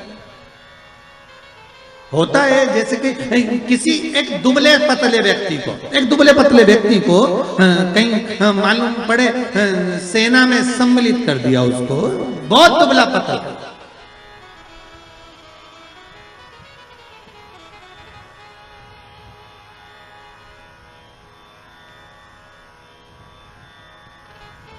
और उससे कहा जाए तो अफगानिस्तान की ओर से लड़ेगा, ले ये गोला बम का और ले जा। और उसने कहा मेरे में इतना जुनून है कि मैं पूरे देश को उड़ा दूंगा और अफगानिस्तान को जिता दूंगा। मालूम पड़े उसको भेज दिया और इतना बड़ा बम देके भेजा, और मालूम पड़े जैसे ये बॉर्डर पे पहुंचा और तेजी से हवा चल गई तो घूम गया, मालूम पड़े वही उठाकर अफगानिस्तान पर फेंक दिया। अब जिस सेना से लड़ रहा था उसी सेना को निपटा दिया।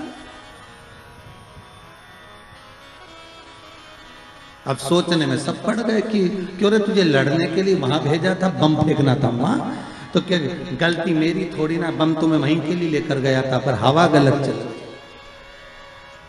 उसने उड़ाकर मुंह इधर कर दिया तो बम इधर चल गया। गणेश जी से पूछा कि तुमको भेजा था कि तुम पृथ्वी की परिक्रमा करने जाओ, तो तुम ये क्या कर रहे हो? गणेश जी बोले, पिताजी शांत रहिए और परिक्रमा लगाने दीजिए। और परिक्रमा लगाई गणेश जी महाराज ने, एक नहीं 3, और 3 परिक्रमा लगा के सामने खड़े हो गए। पिताजी वर दीजिए। पिताजी ने पूछा काय का वर? पृथ्वी की परिक्रमा करके आया।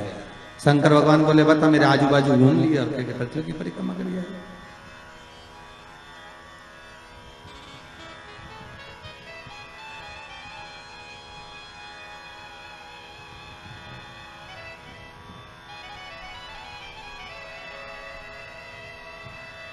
तो ये होता है कभी कभी। रामचरितमानस में केवट का चरित्र आता ना, केवट ने राम जी को नाव में बिठाया, या घाट से लेके चले वह घाट पर जाए, वह घाट से वापस घुमा के ये घाट पे ले जाए, इस घाट से उस घाट पे ले जाए, उस घाट से इस घाट पे ले जाए, बड़ा बार बार घुमा दिया वो नाव को। अच्छा, केवट की नाव जो अच्छी नाव थी वो तो भगवान ने छोड़ दी थी, वो केवट की नाव में बैठे, तो वो नाव भी ऐसी थी कि उसमें बीच में छेद था। और लक्ष्मण जी ने कहा भी था, भैया इसकी नाव में मत बैठो, छेद है। राम जी बोले, कितना दयालु है बेचारा, कैसा सीधा साधा एकांत में बैठा, इसी की नाव में बैठूंगा मैं, तो बस बैठूं। लक्ष्मण जी ने मना भी करा, और जैसे ही लक्ष्मण जी ऊपर चढ़े तो केवट ने अपना पिछोड़ा उतार के दे दिया, लो लक्ष्मण भैया। लक्ष्मण जी ने पूछा, यह काय के लिए? कि नाव में छेद है, पानी भराएगा, तुम भरते जाना, निचोड़ते जाना। अब लक्ष्मण जी वो नाव को घुमाते जा रही है, यहाँ से वहां, बार बार इधर जाए उधर, तो इतने में सबसे ज्यादा गुस्सा किसको आना चाहिए बोलो? लक्ष्मण को आना चाहिए ना, कि बता हम तो निचोड़ के मर जाए।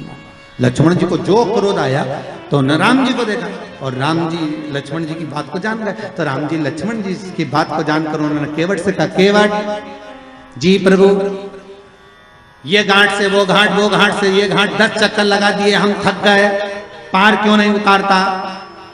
केवट बोला, वाह प्रभु, तुम 10 चक्कर में थक गए, हमें 84 के चक्कर में पड़ो, हम नहीं थके। राम जी बोले, बहुत बेकार है, इससे मुंह मिलाना ही बेकार। राम जी नीचे बैठ गए। राम जी ने लक्ष्मण को इशारे में बोला, तू बोल ले। और लक्ष्मण जी उठ के खड़े हो गए, धनुष को बाण लेकर, रुक जा, अभी तेरे प्राणों को हरता हूं, अभी प्राणों को हरता हूं तेरे। क्या समझता है तू? परेशान कर कर रखा है, पार क्यों नहीं करता? इतने में केवट बोले, हे भैया लक्ष्मण, क्रोध तो दिखाना मत और ये समझना मत कि हम तुम्हें पहचानते नहीं है। तुम पूर्व में शेषनाग,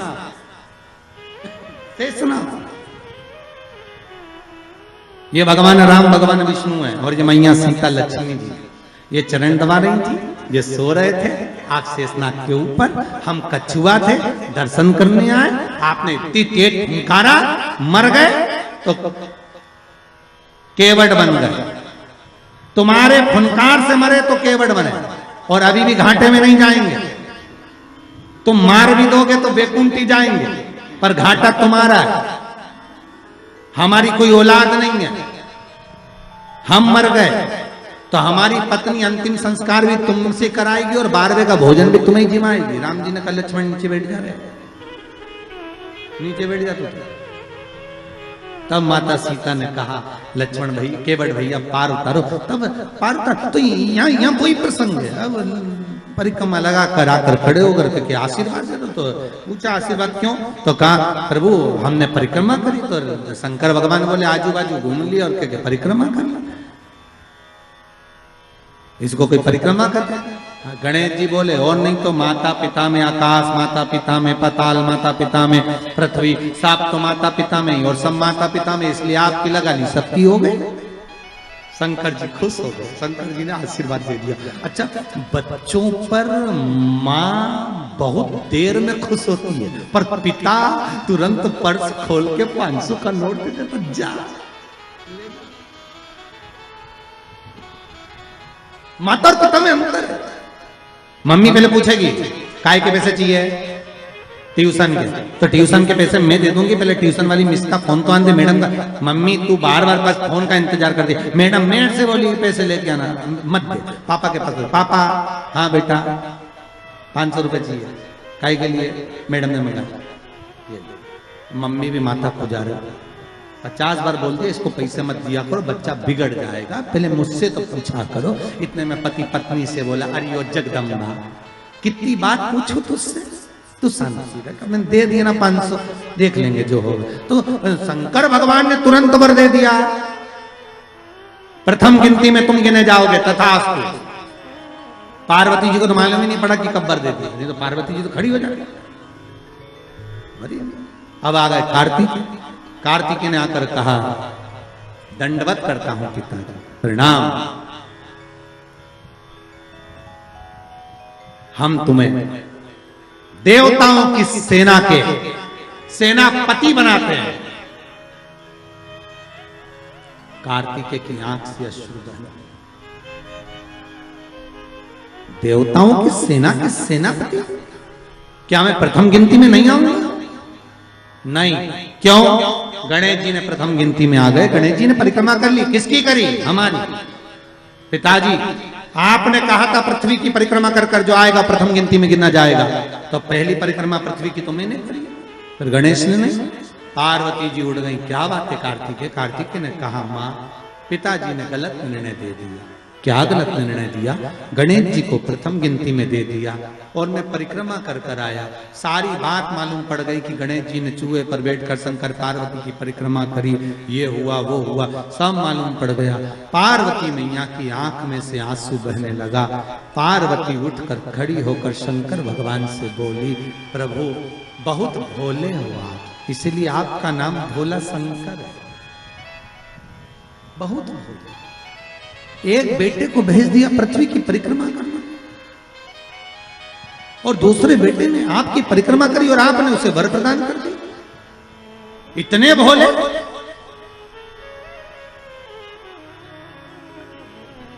पुत्रों में भेद कर दिया।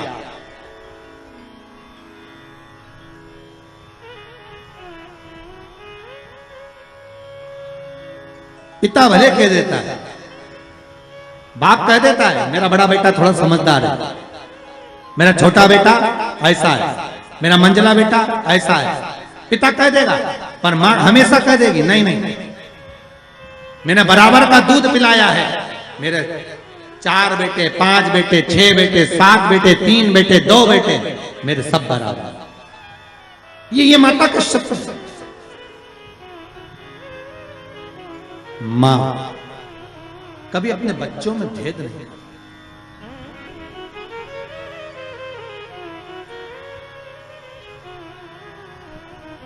पूत कपूत सुने हैं परना, माता सुनी कुमाता।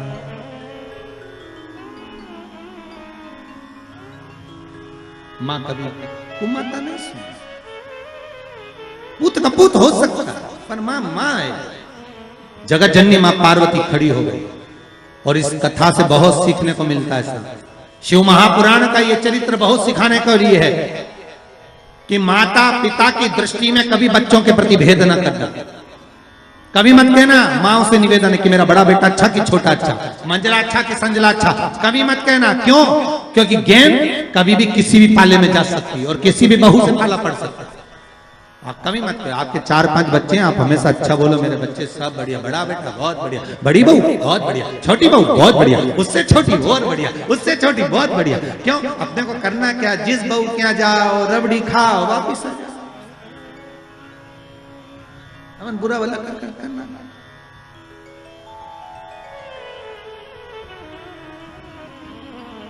बहुत बढ़िया, क्या चलता।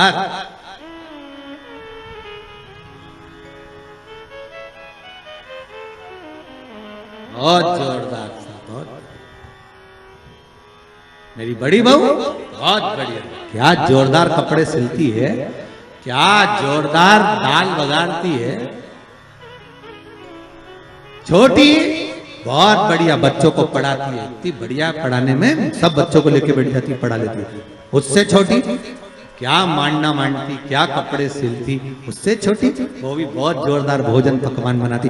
जब माँ तारीफ करे तो उसके लिए सब बराबर,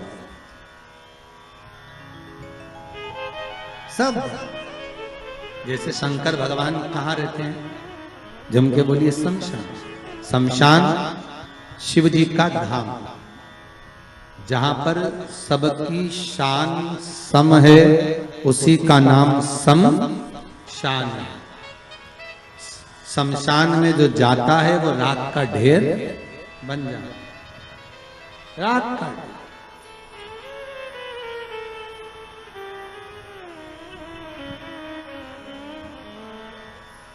अच्छे से अच्छा पैसे वाला भी मां पहचान में नहीं आता कि ये करोड़पति। लकड़ी की जगह नोट थोड़ी ना लगाएगा। और गरीब भी है ना तो वहां पहचान में नहीं आता कि ये गरीब है। वहां तो एक जैसी चादर है, सफेद कपड़ा उड़ा दिया, लाल कपड़ा उड़ा दिया, चिता पर सुला दिया, आग लग गई, एक जैसी।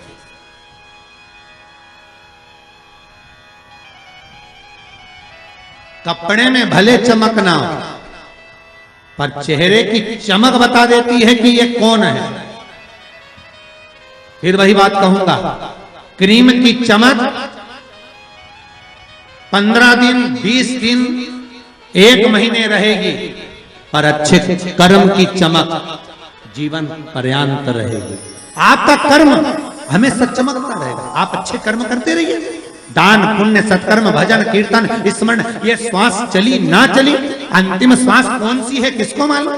21,600 श्वास में से आखिरी श्वास कौन सी है किसी को नहीं मालूम। अंतिम श्वास कौन सी है ये किसी को मालूम। थोड़ा रिटर्न बढ़ाइए भाई। अंतिम सांस कौन सी है ये किसको मालूम?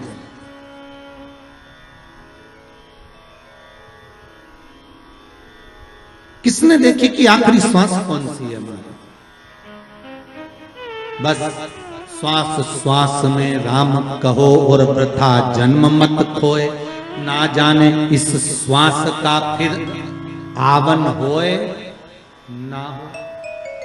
21,600 श्वास जो मनुष्य के शरीर से प्रतिदिन निकल रही है, हर श्वास को ऐसे भजना भगवान का नाम कि अंतिम कौन सी हो। दान पुण्य संकीर्तन स्मरण अपने हाथों से कर लिया और अब तो ये कोरोना महामारी में तो और नहीं मालूम पड़ रहा कि कब मालूम पड़े 13 ब्राह्मण भी जिम पाएंगे कि नहीं जिम पाएंगे, वो स्थिति है। कई भक्तों के फोन आते हैं, गुरुजी वो कोरोना महामारी में वो शांत हो गए, अब हम ब्राह्मण कैसे जी में, वो आने को तैयार नहीं, ब्राह्मण आएंगे नहीं। हमने भी कहा मत बुलाओ, नहीं आएगा तो, क्योंकि उस महामारी में कौन आएगा तुम्हारे, क्या करें, दान पुण्य स्मरण तक नहीं होगा, क्या कर लिया हाथों से तो कर लिया, जीवन का। पार्वती जी ने कहा ये आपने श्रेष्ठ नहीं। पार्वती जी बोली मुझे अच्छा नहीं लगा आपने निर्णय जो दिया। क्या चाहती हो पार्वती? पार्वती जी कहती हैं आज मुझे एक वर देना पड़ेगा। बोलिए क्या वर चाहिए? भोलेनाथ मुझे वर ये चाहिए कि आज के बाद आपकी कोई परिक्रमा ही ना हो। मुझे वर दे दो कि शंकर की परिक्रमा कभी नहीं होगी।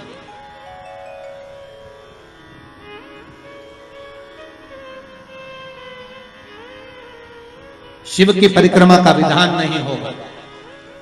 शंकर भगवान ने पार्वती को तथास्तु कह दिया। आज के बाद शंकर के मंदिर में शिवलिंग की कोई परिक्रमा नहीं करेगा। कभी आपने करते हुए देखा किसी को? नहीं।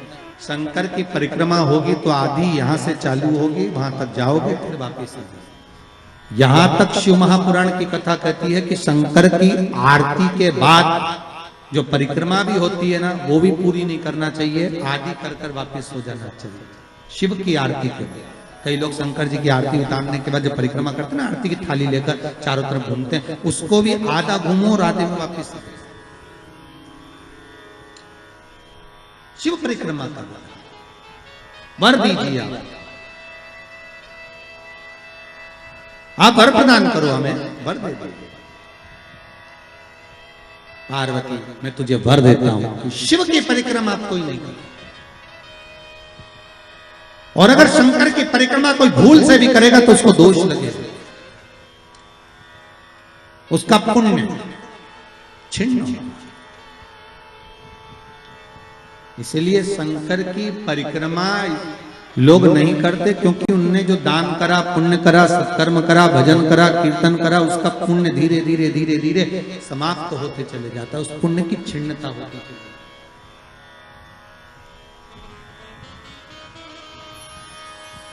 नहीं।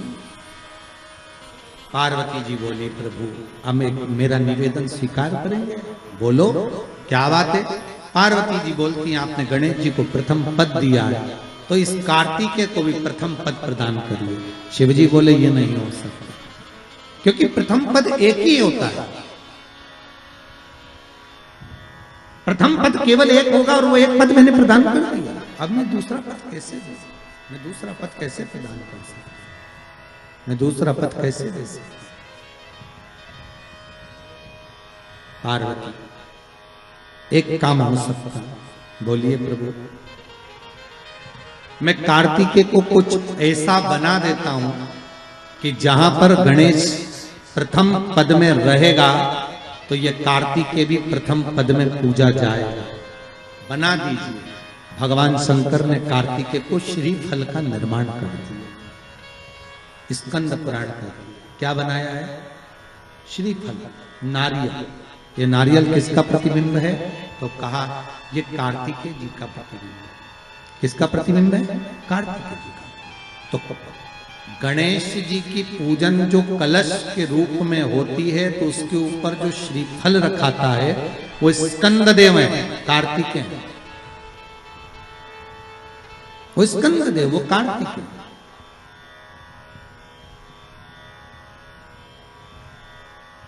जो रखाया गया फल है वो कार्तिकेय का प्रतिबिंब है।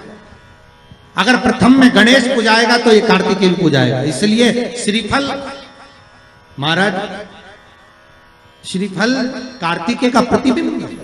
सारी 33 कोटि देवताओं की सेना का सेनापति कार्तिकेय सारे ग्रहों को शांत करने के लिए, कार्य को सिद्ध करने के लिए, कार्य की सफलता के लिए, व्यक्ति की मनोकामना पूर्ण करने के लिए कलश के ऊपर क्या रखा जाता है? जम के बोलिए, नारियल श्रीफल रखा जाता है जो कार्य की सफलता प्रदान।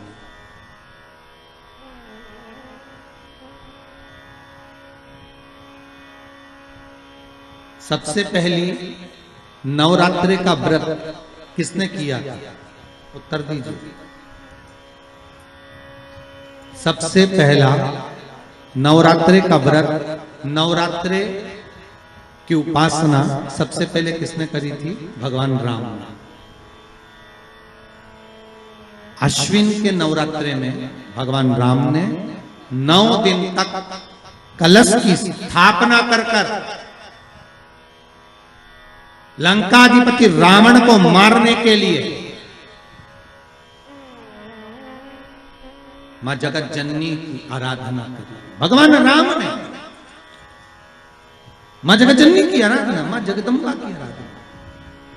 और कहते हैं मेरे राम ने प्रतिदिन मां आद्यशक्ति को निमंत्रण दिया और मां जगत जननी से विनती निवेदन कर कहा कि आपको प्रतिदिन आना पड़ेगा। इसलिए देवी भागवत में लिखा है कि नवरात्रि में एक दिन, जैसे प्रतिपदा है, पहला दिन है तो एक कन्या का पूजन करो, द्वितीया है तो 2 कन्या का पूजन करो, तृतीया है तो 3 कन्या का पूजन करो, चतुर्थी है तो 4 कन्या का पूजन करो, पंचमी है 5 कन्या का पूजन करो, छठ है 6 कन्या का पूजन करो, सप्तमी है 7 कन्या का पूजन करो, अष्टमी है 8 कन्या का पूजन करो, नवमी है, जम के बोलो, 9 कन्याओं का पूजन करो। और अगर इस तरह से आप पूजन नहीं कर सकते नवरात्रि में तो 9 कन्याओं का पूजन एक साथ या तो अष्टमी के दिन या नवमी के दिन कर दो, या मध्य में बीच में भी आप कर सकते हो एक साथ। पर अगर आपकी कोई कामना है, आपकी कोई इच्छा है, मालूम पड़े, जैसे कई लोग कहते हैं कि हमारी इच्छा है, हमारी वो मकान नहीं बिक रहा, या हमारी वो जमीन नहीं खरीदी जा रही, या हमारी कोई कंपनी नहीं डल रही, या हमारे काम में ये अड़चन आ रही है, तो नवरात्रि में 4 नवरात्रि में से किसी भी नवरात्रि में आप नियम बना लो कि एक कलश की स्थापना कर एक दिन में 1 कन्या का पूजन कर उसको भोजन कराना, लाल वस्त्र देना, लाल चुनरी देना, दूसरे दिन में 2 कन्याओं का पूजन कर लाल वस्त्र ओढ़ाना, लाल चुनरी देना, तीसरे दिन में 3, चौथे दिन में 4, 5वें दिन में 5, ऐसे 7-9 दिन तक एक कन्याओं के क्रम को बढ़ाते आप उस पूजन का विधान प्रबल कर सकते। आज किसी का फोन था सुबह, तो कोई कह रहे थे कि हमें गुरुजी से बात कराओ, तो समीर जी ने बताया कि फोन आया था और वो बोल रहे थे कि हमें नवरात्रि में अगर मान लो कोई साधना करना हो तो कौन सी साधना करना चाहिए, हम किसकी आराधना करें, हम 9 दिन तक किसकी साधना करें। तो अगर बन सके तो देवी भागवत में सबसे सुंदर साधना यही है कि हम एक दिन में 1 कन्या के चरण धोकर पूजन कर उस कन्या को भोजन कराकर उसका स्मरण करें। हाँ, ये जरूर है, अभी कोरोना महामारी चल रही है तो इस नवरात्रि में भले ना करें, पर आगे की नवरात्रि में जब नवरात्रि अच्छे रहे, कोरोना से मुक्त रहे, तब आप किसी कन्या को 1 दिन में 1, 2 दिन में 2, 3 दिन में 3, 4 दिन में 4, 5 दिन में 5, ऐसे नवरात्रि 4 बार जो नवरात्रि आती, किसी भी नवरात्रि में आप स्मरण कर उसका फल मिलेगा।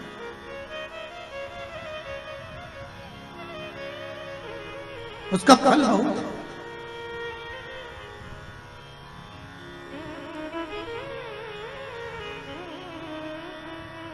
जैसे बेलपत्री का किया गया दान छिन्न नहीं माना गया। किस चीज का दान? जम के बोलिए जरा। बेलपत्री। बेलपत्री का किया गया दान छिन्न दान नहीं है, समाप्ति नहीं होती। बेलपत्री अगर आपने कोई आपसे कहा जी तुम्हारे यहाँ बेलपत्री लगी है, जरा 8-10 दे दोगी क्या? बिल्कुल। और उससे कहो बेलपत्र तू मत तोड़, हम तोड़ कर देते, और अपने हाथ से बेलपत्र निकालकर उसको दो दान। ये छिन्न दान नहीं है, ये समाप्त नहीं होता। ये बेलपत्र का दान अविरल दान बढ़ता है।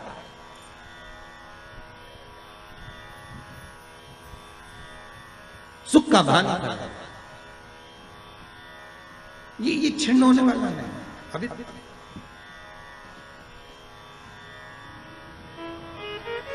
हम जजमानों को भी कई बार कहते हैं कि आप लोग तो बड़े धनभागी हो, शिव महापुराण की कथा जैसे अभी इस परिवार में हो रही है, हम तो इनसे भी कहेंगे कि आपके पूर्वजों का कोई पुण्य होगा। साफ सारी पुराणे, सारे शास्त्र 7 पीढ़ी को तार देते हैं। शिव महापुराण के लिए स्कंद पुराण में कहा ये 71 पीढ़ी को तार देती है। 71 पीढ़ी तर जाती है मात्र एक बार शिव शंकर की कथा का स्मरण करने पर, शिव महापुराण को श्रवण करने पर 71 पीढ़ी।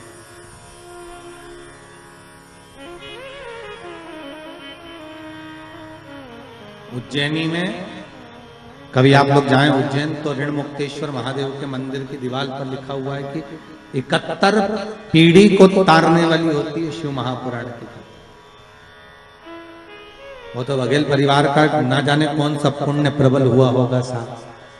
हम तो कहते हैं इनके माता पिता के भी पुण्य और माता पिता के भी माता पिता के पुण्य, दादा परदादा के पुण्य की गुल्लक भराई होगी, तब जाकर इन माता पिता के पुत्र और पुत्र वधू, बहू और बेटे इस शिव महापुराण की कथा को करवा रहे हैं। भगवान की कहीं कृपा हुई तब जाकर ये कथा हो रही। ये भगवान की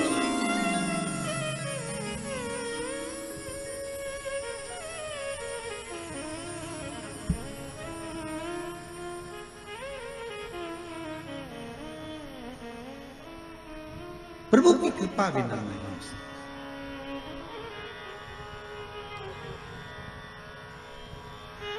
करुणा सागर करुणा करा है तो प्राप्त हो। कथा आती है, देवराज नाम का ब्राह्मण था। ब्राह्मण पर कर्म छोड़ दिया था, ब्राह्मण का कर्म से वंचित था।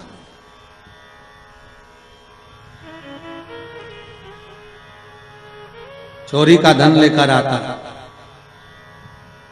शरीर में ताप पड़ गया, शिव मंदिर के अंदर प्रवेश कर गया। बहुत ठंड सी लगी, मंदिर में दुबक कर बैठ गए।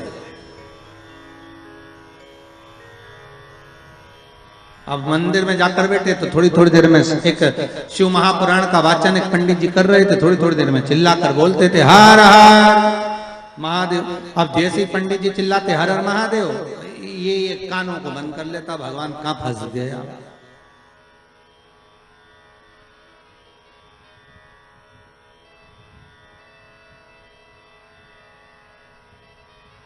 अच्छा, कोई शिव महापुराण की कथा भी पुराण की कथा ही है। शंकर की कथा में जितने भी आते हैं सब गणों से कम थोड़ी है। शंकर वाचने, शिव पुराण को वाचने वाले भी शिव और शंकर के साथ रहने वाले भी गण ही हैं, और जितने श्रोता वो भी शंकर ही हैं, तो सब शिव का ही तो स्वरूप है। अब इनको साधना, फिर कथा रस तत्व को श्रवण करना,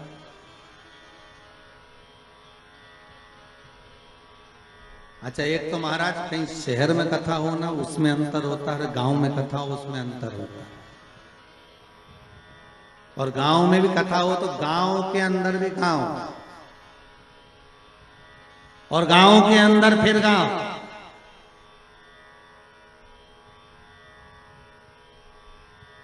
और फिर वो पांडे तारा, और उसके अंदर फिर कथा, वो भी शंकर की। अच्छा, जितने लोग आ रहे होंगे ना, तुम लोग बाहर से गाड़ियां ले लेके तुम सोच तो रहे होगे कहाँ कथा। अच्छा, पहले रानीगंज पहुंचो, रानीगंज से फिर पांडे तारा पहुंचो, फिर पांडे तारा पहुंच के कथा ढूंढो, हो कहाँ। तुम किसी को मत ढूंढो, तुम तो बघेल को पकड़ इनको कथा हो ढूंढो। शिव की कृपा है, शंकर की। अब देवराज धन लेकर बैठा तो था, पर कथा में मन नहीं लग रहा था उसको। तो महाराज जैसे ही बोले ने हर हर महादेव, तो इसको आए गुस्सा। अच्छा, कोई पुण्य भागी होता है ना, जिसके मन में भगवान की भक्ति का प्रतिबिंब होता है ना, उसको कथा में बड़ी रुचि आती है, उसका मन कथा में लग जाता है। और जिसके भीतर पाप भरा होता है ना, बस उसको तो अगर भजन भी गाए, कोई कथा भी सुनाए तो भी मन नहीं लगे। बताओ, नींद आ रही है तो। अच्छा तुम भी कम थोड़ी ना कथा में आए होगे, उससे पहले चाय डकार के आए होगे, चाय माय पी के तैयार मैयार होके सौंफ सुपारी सब खा के फिर अलमस्त होके फिर कथा में बैठे। कोई तुम साधारण तुम भी चतुर। और तो और जेब में लेके भी बैठे, कहीं का महाराज होगा, अगर नींद भी आएगी तो थोड़े एक आध कट खाता। तुम बहुत चतुर हो। अब देवराज तो कथा सुनने के लिए बैठा, उसकी चित्तवृत्ति में। अब वो तो कथा सुनना नहीं था, केवल चोरी का सामान लेकर जा रहा था, चुप कर बैठा हुआ। तो जो महाराज चिल्ला, इसको तो भागा यहाँ से, भागा आगे जाकर शरीर में कांपता, गिर गया, चक्कर खाकर मर गया, प्राण छूट गए। 5 मिनट भी नहीं, केवल 2 मिनट की शिव महापुराण की कथा सुनी थी। शिव महापुराण की कथा कहती है देवराज के प्राण छूटे, शंकर भगवान नंदी लेकर आ गए। यमराज पाड़े पर चढ़कर आया, शंकर नंदी पर चढ़कर आया। तो यमराज ने पूछा भोलेनाथ आप? शिव जी बोले हाँ। तू कैसे आया? यमराज बोले देवराज को लेने के लिए आया। देवराज को लेने? हाँ। क्यों? तो बोले इसने पापी पाप करा, इसने पुण्य करा ही, इसलिए इसको लेकर जाना है। यमराज बोले इसको लेकर मैं ही जाऊंगा। शंकर भगवान बोले इसने एक पुण्य करा है। क्या? 2 मिनट की शिव महापुराण की कथा सुनी। तो यमराज बोले 2 मिनट में कुछ होता है? तो शंकर भगवान बोले 2 मिनट में मैं तेरे को जहर की पुड़िया देता, देख निपटे कि नहीं निपटे। जब 2 मिनट में जहर खा के व्यक्ति मर सकता है तो 2 मिनट में शिव महापुराण कर सुनकर तर नहीं सकता। 2 मिनट में जहर खाया और मर गया तो 2 मिनट की शिव महापुराण।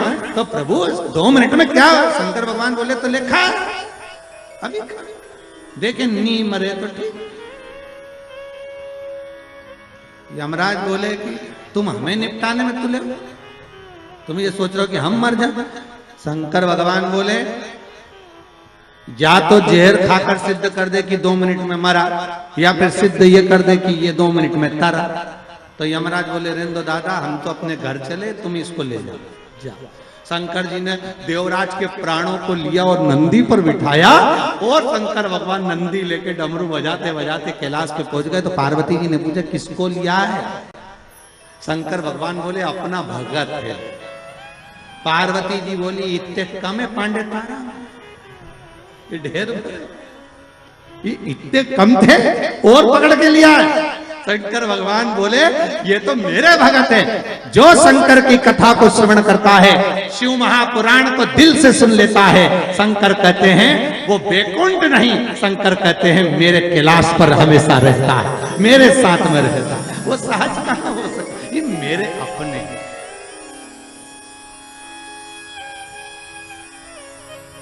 पार्वती जी बोली अपने रहने की तो जगह नहीं, गुफा के अंदर तो अपन रह रहे, और पकड़ के लिया इसको। शंकर भगवान बोले पार्वती थोड़ा आन दो।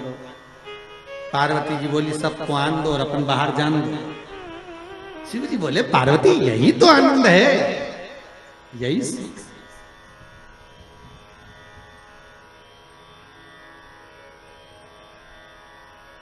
पहले ऐसा होता था। आप लोगों को तो मालूम है कि नहीं मालूम, पर गांव में तो पहले ऐसा था, हमारे शहरों में भी था कि मेहमान आते थे वो अंदर सोते थे और घर के लोग बाहर।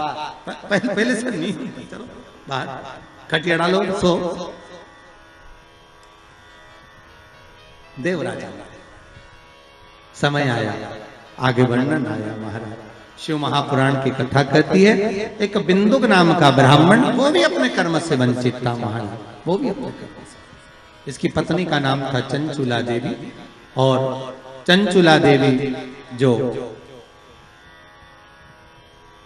पति के प्राण पानी में डूबने से चले गए, बिंदु चंचुला शंकर की कथा सुनकर उसने भी अपने प्राणों को त्याग दिया। शिव जी के पार्वती की दासी बनकर रह रही थी, मन में शंकर की रुचि भाव। पार्वती ने पूछ लिया, तुम मौन क्यों? मुझे कथा सुना। पति का मुक्ति हो जाए, पति का मोक्ष हो जाए, प्रेत योनि से छूट जाए, उसके लिए क्या करा जाए? पार्वती जी ने कहा, शिव महापुराण की कथा करवाओ। तुमरुका जी को जाकर निवेदन करा। तुमरुका जी ने शिव महापुराण की कथा का रसास्वादन कराया। आपको फिर निवेदन करूंगा, ये तुमरुका नाम कोई साधारण नहीं। फिर कहूंगा, जिस नारी का गर्भ ना ठेरता हो, सफेद आंकड़े की जड़ लाकर शंकर भगवान पर से 21 बार घुमाकर रजस्वला धर्म के 7वें दिन उस जड़ को शिव मंदिर में लाल धागे में बांध लो कमर में, और महाराज बाबा भोलेनाथ जी से विनय करो, बाबा चाहेगा तो 3-4 महीने में गर्भ ठेर ही जाएगा शिव की कृपा से। तुमरुका जी का नाम लेकर सफेद आंकड़े की जड़ को जो बांध लेता है, उसका गर्भ ठेर। भगवान शिव, तुमरुका नाम कोई साधारण नहीं है। कई रोगों को मिटाने वाला नाम है तुमरुका जी का। कल की कथा में सुनेंगे कि नवरात्रि के तृतीय दिन तुमरुका जी के नाम से चावल कहाँ छोड़ना चाहिए और उसका क्या फल है, कल कथा में स्मरण करेंगे। तुमरुका शंकर और पार्वती स्वतः बने हैं, ईश्वर जी और गोरा जी, और कथा सुनने के लिए गणगौर बनकर भगवान जा रहे हैं भाव भक्ति से। स्वयं तुमरुका जी ने जब कहा कि कथा का रसास्वादन, कथा का रस तत्व कौन श्रवण कराए? तुमरुका जी ने कहा, कथा तो मैं सुना दूंगा, पर कोई जोड़ा चाहिए शिव महापुराण की पूजन के लिए। तो शिव पार्वती स्वयं जोड़े बनकर सामने आए हैं, ईश्वर जी गोरा जी बनकर। यही ईश्वर जी गोरा जी का स्मरण रहा। शंकर और पार्वती स्वयं शिव पार्वती महाराज शिव महापुराण की कथा कर रही है। अभी जो ये इधर के जो 16 दिन जाते हैं, 16 दिन तक शंकर और पार्वती ने श्रृंगार किया, इसलिए नारी के 16 श्रृंगार हुए और पुरुष के भाव में 16 संस्कार। 16 दिन तक भगवान शंकर पार्वती सुंदर रूप को धारण करते हैं, आनंद स्थापित करते हैं, और ईश्वर जी गोरा जी बनकर शिव महापुराण के यजमान बनकर कथा का रसास्वादन करते हैं। इसी भाव से आज की कथा को यहाँ विराम की ओर लेते हुए